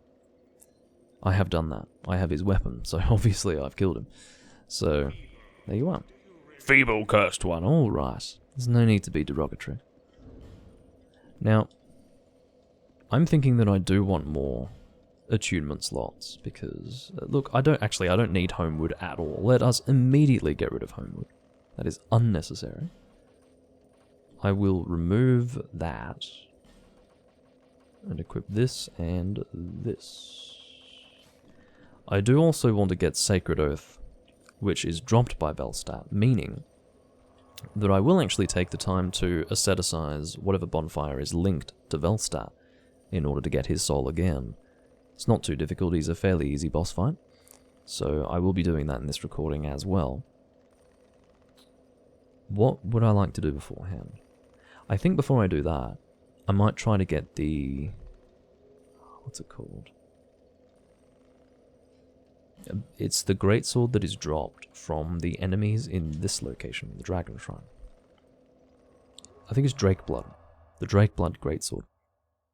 It's dropped from the first two greatsword wielding enemies in this location, and it's just a really good strength weapon that I can use in conjunction with the Sunlight Blade Miracle. So, can I use it with Pursuer's Sword? Yes, I can. I haven't actually upgraded this thing. I might use it for fun.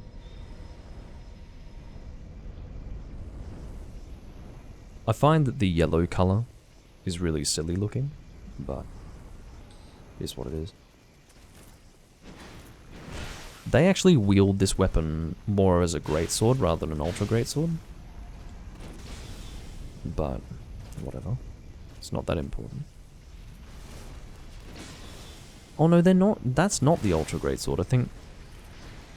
No, I think it is. I think it is.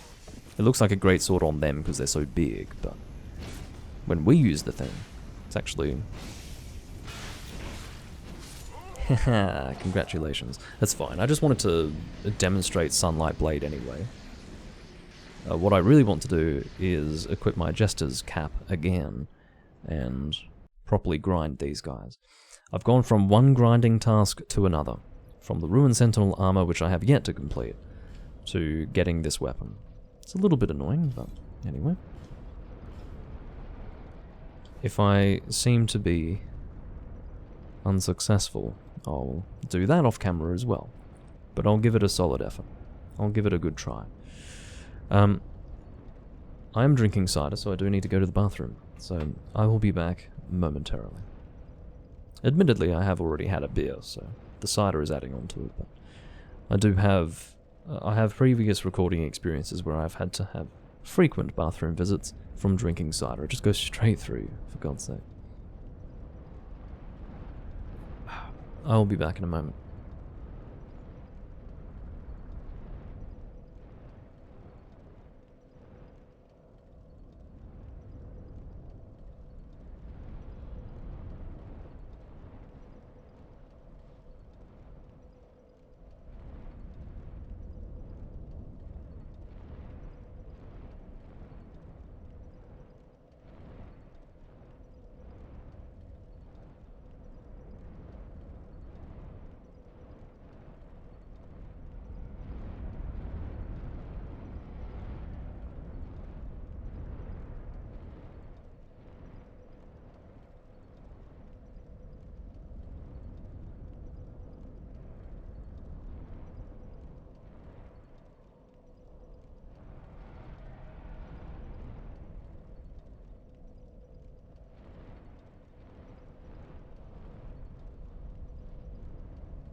I'm back.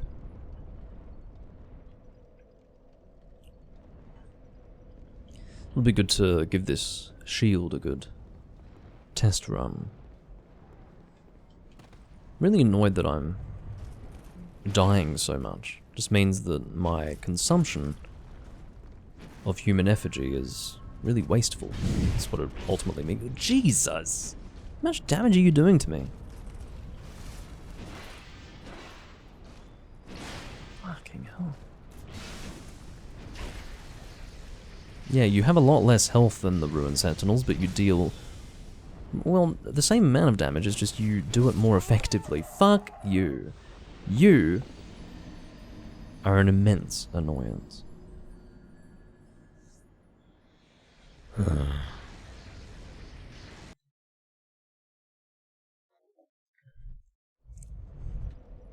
Yeah, I have died an incredible number of times in this recording. I just don't care anymore. There was a time when I used to actually care, because it was... yeah, I would always... if there were a situation where I was dying a lot, it would be really unrepresentative of whatever skill I actually had.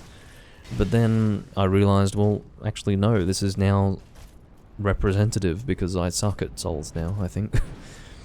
And I just don't care anymore. I may develop the skill set again, or I may not. But for now, yeah, I play pretty badly these days, so I just have to accept it. Hello, Great Hammer. Guy. I actually don't want your weapon. Anyway. Glad I managed to hit you before you hit me. Unfortunately, the dragons above are not really content to allow that to stand. I don't think there's... oh, there is one up here, actually. And I will fight him. He has a greatsword.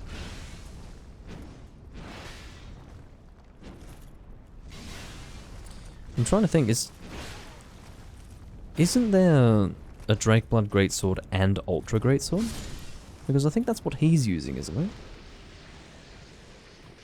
I want to make sure that I'm getting the Ultra greatsword. Oh, for fuck's sake, I came down here for a reason. It's so that I didn't get hit by you, for fuck's sake. Let me just make sure that I am grinding for the right weapon. This is important. So, yeah, there is a sorry, I've been saying Drake Blood. I think it's Drake Keeper. Oh no, I do want the Drake Blood Greatsword. So, those guys, I think, have been using the Drake Blood Sword. What I actually want... Oh, you're kidding me. No, it is Drake Keeper's Greatsword. So there's an Ultra Greatsword, which is Drake Keeper's Ultra Greatsword. There we go. Which is used by... which ones? So it's the two at the beginning of the steps leading to the Ancient Dragon. Okay. Very good. So those ones are indeed using a regular greatsword, as I suspected, but then I thought that I was wrong, so I said no. I think that when we equip it, it just becomes an Ultra Greatsword, but no. That is the Drake Keeper's Greatsword, which I have used in builds in the past. A pretty good weapon. But that's not what I want. What I actually want is the Ultra Greatsword. Frustratingly, I have to go all the way to these steps over here in order to get to it. Or in order to get to the people who... Oh, that's right, it's not down here. Let me aged feather that one. It's the best way to deal with it. So I have to try and get past those two guarding that door. I think that door needs to be opened every time. I think even if you've opened it once before, it won't just stay open. It's part of the challenge of that particular spot. You need to get past those two enemies and open the door. It's technically possible to open the door without killing them, but I don't really want to... He delays his swing so that it's harder for me to time my roll. It's very deliberate. This is actually a difficult one to get. This is a difficult weapon, and the reason why is because you have to get through so many enemies before you can even attack the ones that drop the weapon, which means that it's harder to grind them. Nightmare. Absolute fucking nightmare. If I could fight them consistently and in quick succession, that would be great. But I can't really. I have to get through all of these enemies who are going to be dropping weapons that I don't even want. Look at that fucking follow-up. And I have to deal with these dragons as well. They could easily knock off the rest of this health of mine with their ranged attacks. So let's heal that up.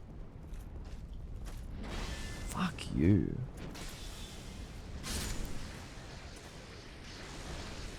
Yeah, I know there's a ranged attack coming. I don't make it easy for myself, do I? I aim to get an armor set that's quite rare and demonstrably difficult to get. Just stop. Thank God I've got... Could you imagine if I didn't have this shield? Just those relentless attacks. Fuck. Again, I need to remind you all that I'm wasting my time with these enemies before I even get to the ones that are dropping what I want. Oh my god. What the fuck? I don't even know how he failed to hit me with that follow-up attack. Went over my head or something? I'm not sure. Yeah, okay.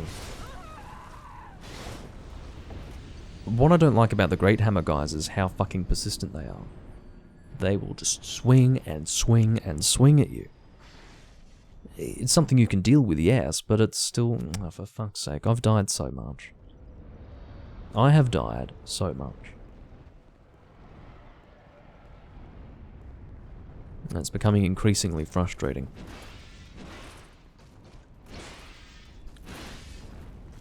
What is that, 6 fucking successive attacks? Leading into a ranged sorcery attack? The fuck is that? Fuck you, man. I don't want your dragon charm. Ugh. God's sake.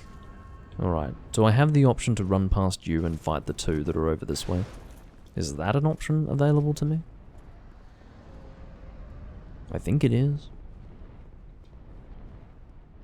Is he pursuing me?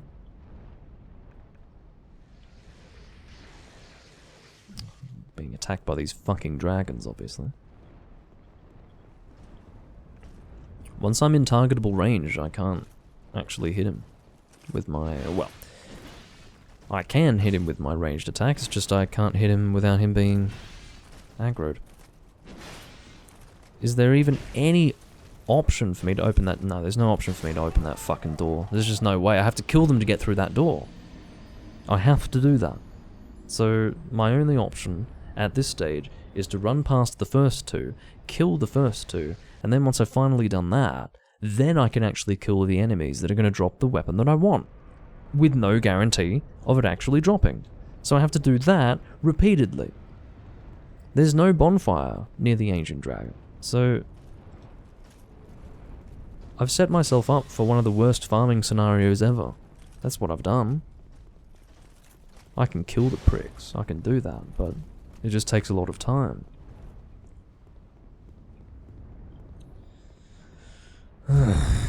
Alright, yeah, once I'm in targetable distance, I can't hit you, so I'll try to do it without the target.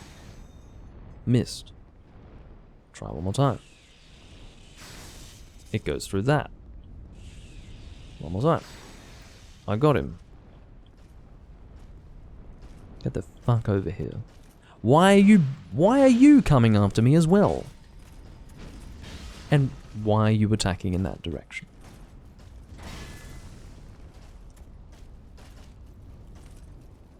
Come on.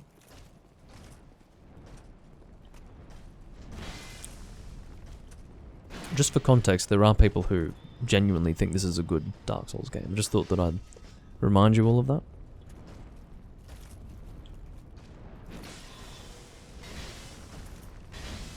Thought it was relevant and important to remind you all of that. Fuck hell. This shield is excellent, by the way. This has been a good test run for the shield.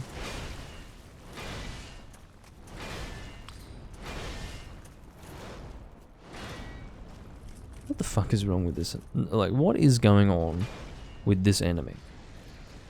Why are you so persistent? Alright, goodbye. Fuck you. Drake Keeper's Gauntlets, not interested. This fucking door. If it were one that opened inwards, I'd be able to roll to speed up the animation. It's very, very deliberate that you have to pull it open in front of those two enemies. They create a scenario in which you pretty much have to kill them. Otherwise, there's like a 90% chance, perhaps even 95 to 98% chance, that you will be hit by them while trying to open that fucking door. Which is perfectly acceptable if you're just progressing through the area, just for the one time to get through it. But if you're trying to grind the enemies up here, it's miserable. Oh, and I have to fight both of you at the same time. Is that the situation now? Is that what I have to do?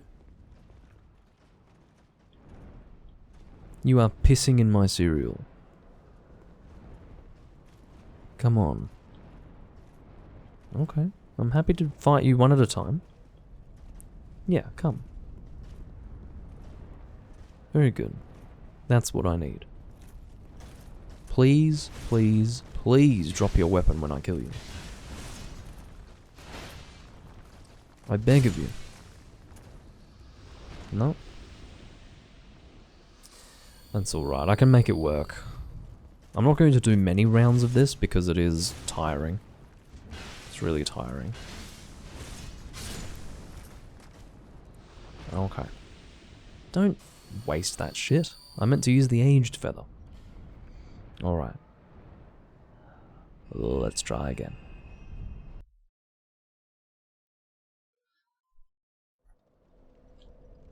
I'm not sure what the changes were in Scholar of the First Sin. I think they changed the enemies once you passed through the door. The way those enemies worked was a little bit different. Or the enemies that they chose to be there were different. But I don't really think it was an improvement. Not that I can really think of. Ah, because I didn't actually rest at the bonfire, I didn't get my sorceries back. Or my miracle uses. I need to ensure that the hammer using Or at least one of you needs to fucking leash back to where you came from. I'm not fighting both of you at the same time, and quite frankly, nothing that I did should have prompted that sort of scenario. So what the fuck is going on? Yes, why are you dealing all of that damage to me? What's that about? Unnecessary is what I would say to describe that.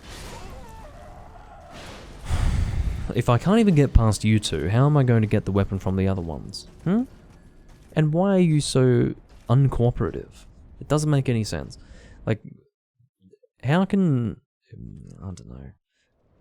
What I was about to say was that how is it in any way balanced that an enemy that deals that much damage can swing a weapon with that sort of poise damage and size so unrelentingly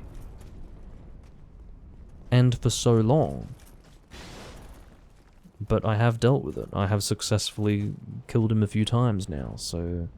Or killed that kind of enemy, so I guess, you know, what leg do I have to stand on? It's still something you can deal with, and not with huge difficulty. It just feels a little imbalanced. It feels like a bit of a joke. Just one, please. One of you. Not both.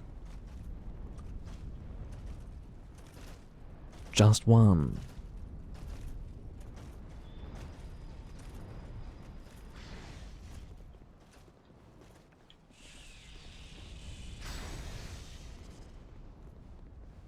Come on. Just to remind you, as soon as I get within targetable distance normally with these guys to shoot my lightning spear, that is immediately when they become alerted to the fact that I'm here. Okay? So my only option really is to try and shoot it off without being able to target them, which is possible. I did demonstrate it before, but it just adds a dimension of frustration to this experience that I need not really endure. Like, who the fuck needs that? I certainly don't. Look at him go, he's swinging his weapon, and he's doing it again, and he's doing it again, and he's finally taken a rest, and now he can fucking die and get out of my face. So thank you for the resub, Ethan. Ugh. Fuck me. Alright, let's try to pull one of them. Are the stairs going to get in the way? Well, forget the stairs. They're both now attacking me for some reason. Okay. You.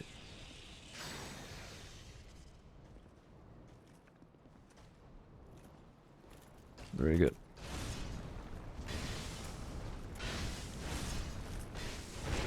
Why did you do that attack?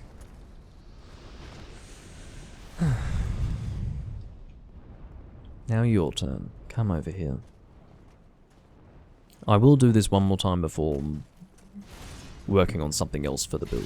I just don't have any particular reason to force you all to watch me do this repeatedly.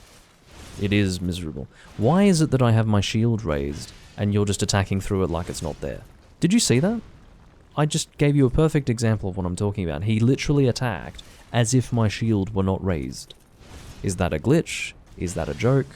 Or is that just Dark Souls 2 being the worst of the games that are actually called Dark Souls, as opposed to the ones that are not? But it's also the worst of those, despite me not having played all of them. So, there you go.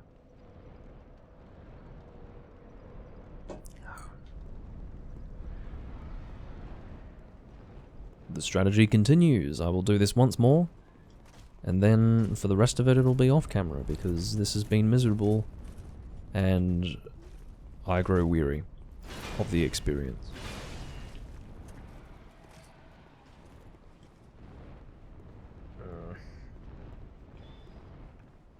I didn't rest at the fucking bonfire again. I swear in the first Dark Souls game, if you used a Homeward Bone to go back to a bonfire, it would still recover your spell uses and miracle uses, but no, that would be far too simple for this game. Just to make life harder for you, they don't do that. The only reason is to make your life miserable. That's the only reason why they do it. It's an improvement. It's an evolution of the game. Yeah, right. Whatever fucking unevolved mind came up with this game, quite frankly, should be debarred from having any involvement with any Souls game going forward, which is a very ineffectual grievance because, or assertion. It's an ineffectual assertion because this game was made 10 years ago. But anyway, moving on. Again, that's a situation where I should only be fighting one of those enemies at a time, but for some fucking reason, they are both aggroing at the same time and not leashing. The leashing is inconsistent. Why is it that only sometimes one will leash after they both get pissed off for some fucking reason? I get it, they're standing quite close to each other, but really? Now I'm getting this soul, I'm not fucking allowing myself to lose the souls. Yep, the hammer one leashes immediately this time. Okay. You, here, now.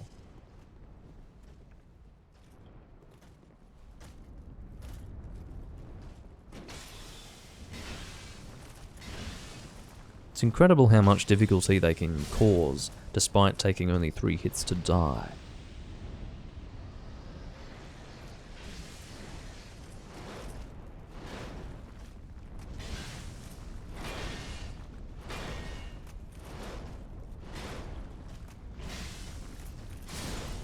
Alright.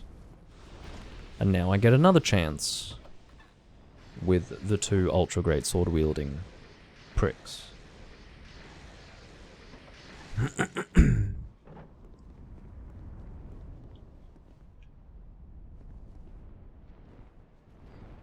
Okay, fine.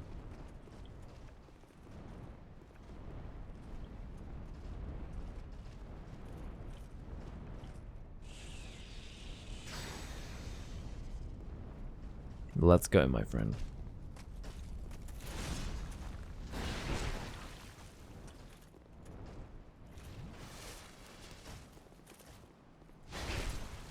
Why do I even bother having my shield raised at this point? Is there a legitimate... Is that weapon dealing damage that is non-physical as well? That must be what's going on, but the thing is it's not... No, what's happening is... How does it ignore my shield? Because it's not making the sound where it's bouncing off my shield. Right? It's just cutting straight through it. It's the sound of blade on flesh, instead of the sound of the blade hitting my shield. So, if it were non-physical damage, it wouldn't be ignoring my shield. So why does this guy's attack literally ignore my fucking shield? What's that about? Give me that sword. Miserable shit. Alright. So,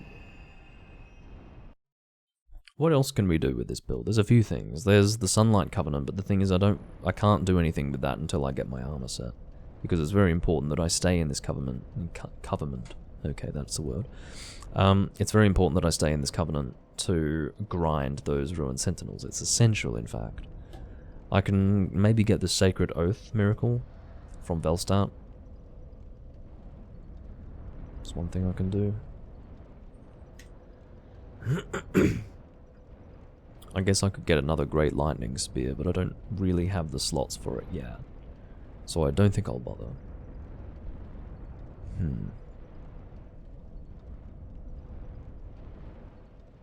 I think that's what I'll do. I'll get Sacred Oath from Velstadt, which is kind of silly because if I'm fighting Velstadt, I don't want to use a shield anyway, so I will be fast rolling.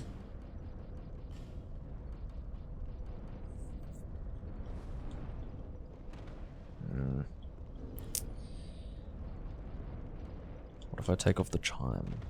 No. Alright, fine.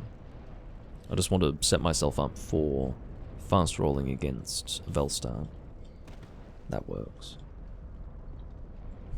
What's very important, however, is that I remember which bonfire effects Velstadt. I think it's Undead Ditch, but I can't be certain.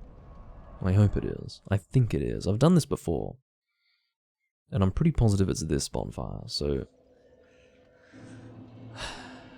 I will use a human effigy for this. Now, presumably he's going to be resistant to dark damage, right? Velstadt must be resistant to dark damage. I will double check. I'm sure the information is out there somewhere. But if he is conjuring dark, which I believe he probably is resistant to it. He is resistant to dark, specifically. So what that means is that I will probably need to upgrade this Lightning Lost Sinner's Sword. Can I do that? Well, I need to check to see what I use to upgrade it to start with, and then I will see if the Stone Trader, I think her name's Chloanne, which is an ugly fucking name, just for reference. I will need to see if she gives me them. Petrified Dragon Bones, she does sell some. Let's see if she's selling them now. Because she won't sell them for a little while. No, she is selling them now. Okay, I will buy all 3 of those.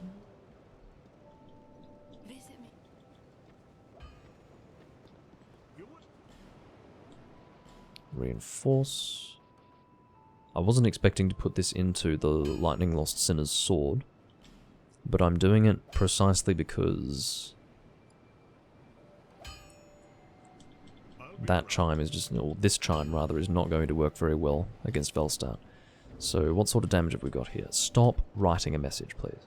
552 versus 591. It's passable. Could be worse. So we'll make use of this. I think it's... realistically, if Velstadt has dark resistance, I think it's important that I use this. Alright, let's asceticize the bonfire. I think we can do it. We've got 7 bonfire ascetics, so if we get it wrong, so what, right? But I'm pretty sure this is the one. What is done cannot be undone. Yes, very well. Of course, the difficult thing is getting through to the fucking bonfire without having to kill all of the enemies surrounding the bonfire. That's something that I'm personally going to struggle with. But we'll see how we go. I don't know if there is a good way to go about it. I'm going to try doing it this way. I know that if you're lucky with the mob AI, you can actually just sneak past them. That's what I'm going to try to do. It's these ones immediately here that are the... Okay, that's not going to work at all. Not even remotely is that going to work. So I need to pull them away. But if I remember correctly, if I pull them away from the fog gate, they will actually leash to protect the fog gate. Or at least some of them will if I go too far, so that's the strategy. It's to pull them away from the gate, but not so far that they end up retreating back to it.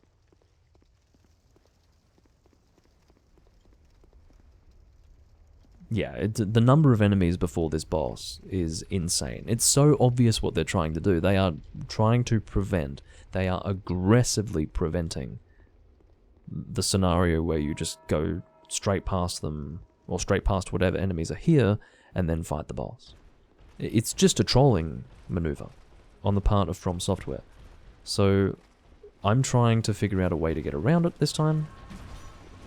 It's hard, but it's doable. I did it last time. I did it in this build. See how they stay right where they are? They are literally meant to stay precisely where they are. I cannot fucking believe it. What a joke. I think I can do it. Bastards! As if I have the time to deal with you when I just need to kill the boss. I don't care about you. I'm sorry. I know From Software would love it in their hearts that I gave even half of a shit about the fact that you exist. But I don't. My goal is not to do with you. If I choose to fight you for souls, I can do that. I don't want your fucking souls. What I want is to get Velstat's soul a second time. Which incidentally does not involve you.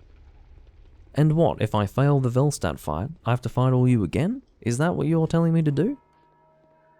Let's do it, I guess. What joy. What absolute joy. I'm not going to, you know, the time that it's going to take for me to successfully get past these assholes. I could otherwise be oh, for fuck's sake, look at this.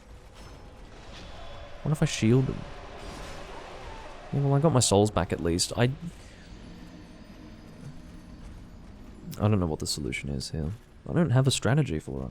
I don't even know how I did it last time. Must have been a fluke. Unless I did actually have a strategy and it worked, but I don't remember having a strategy. It wouldn't be any different to anything I've done so far. The two strategies are sneak past or try to pull them away. You can't pull them away. That's what I've discovered. Your only choice is to actually do your utmost to either sneak past or kill them. And that's terrible. I hate that. I hate the fact that I'm forced to do that. Because the sneaking past is requiring repeated attempts. And killing them means that I have to contend with like, what, 6 of them? Something like that. Fuck off. Look at this. Look at them! It is a horde. That is the description. That is the collective term. Okay.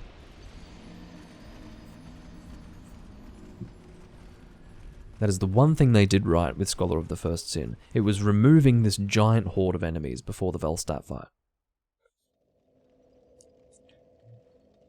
I cannot fucking believe it, and I've obviously wasted my human effigy as well. Because I've died repeatedly to these pricks. These stupid enemies. There's no other Souls game that does dumb shit like this. This is the only game that does it. Where it's just clearly unfair and designed to just piss you off in the most petty way possible. Okay.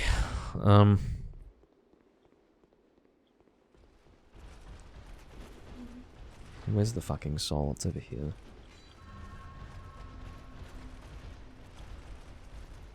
I do have to deal with these infinitely respawning fucking pricks as well.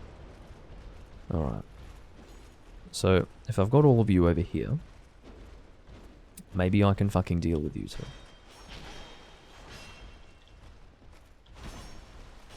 Nah, they catch up too quickly. I'm out of stamina.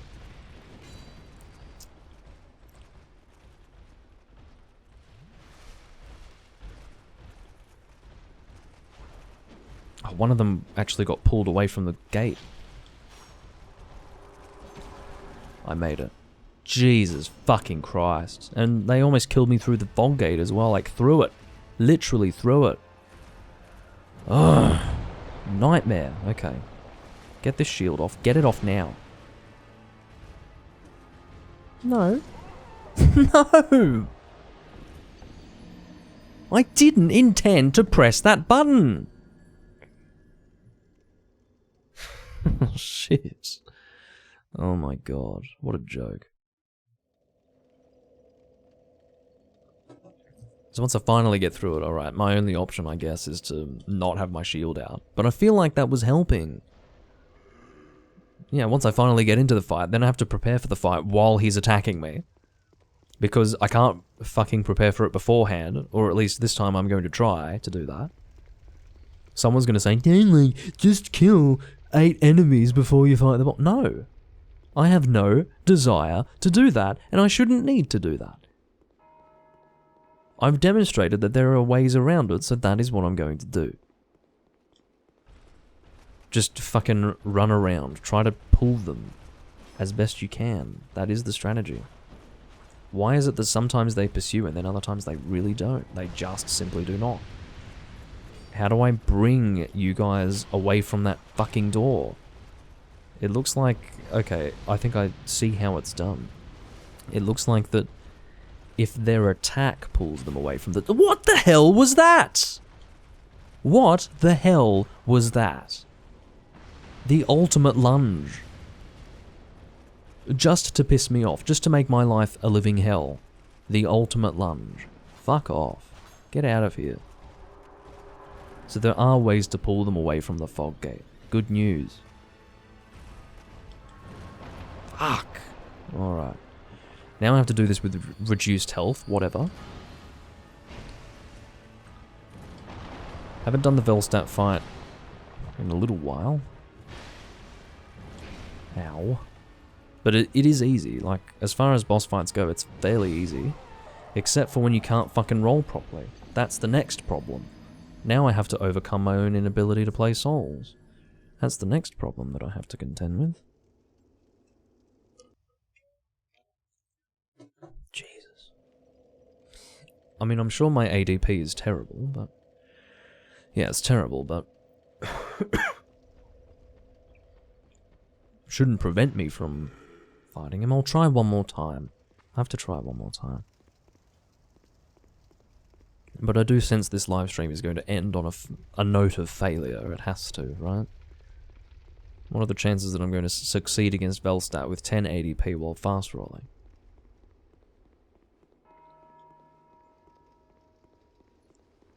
Pretty low, I would say.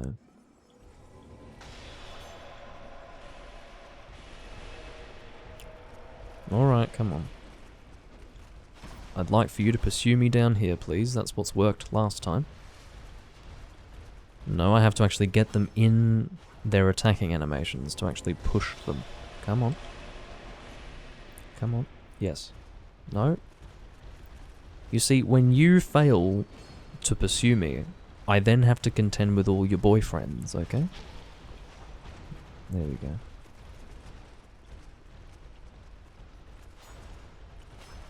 Fuck me. Am I out of range of that one? Just about. Yes. Fucking hell. Alright, I've got the strategy down for that. And there go my souls. That's fine. That's fine. I've achieved a little bit in this live stream, not a huge amount. I got a pair of gauntlets. I got a ring. I got a hex. And a great lightning spear. Technically, 4 things. Could be worse. Was there something else that I did? Oh, I got the shield as well, so that's 5 things. I did 5 things for the build, could be worse. I will most definitely try to get the armor set and that weapon that I need off camera, because there's just it's going to be too much farming. I don't want to force you guys to sit through that. I don't mind having you guys sit through a bit of it, just so that you know what it's like, and so that I'm sharing the experience with you, but it's a bit too much, isn't it? So what I'll do is finish up for now. I do hope that you all enjoyed. This live stream was pretty miserable, I would say. Like, I didn't feel like I really achieved all that much, and there was a lot of frustration, there was a lot of death, there was a lot of wastage of human effigies, and there was a lot of confirmation that I just don't play Souls quite as well as I used to, which is annoying, but the idea is to detach myself from that, and then hopefully, in time to come, I will start playing better again. I do thank you all for watching, and I will see you next time I'm recording Dark Souls 2 or any other Souls game that I feel like playing. Bye-bye for now.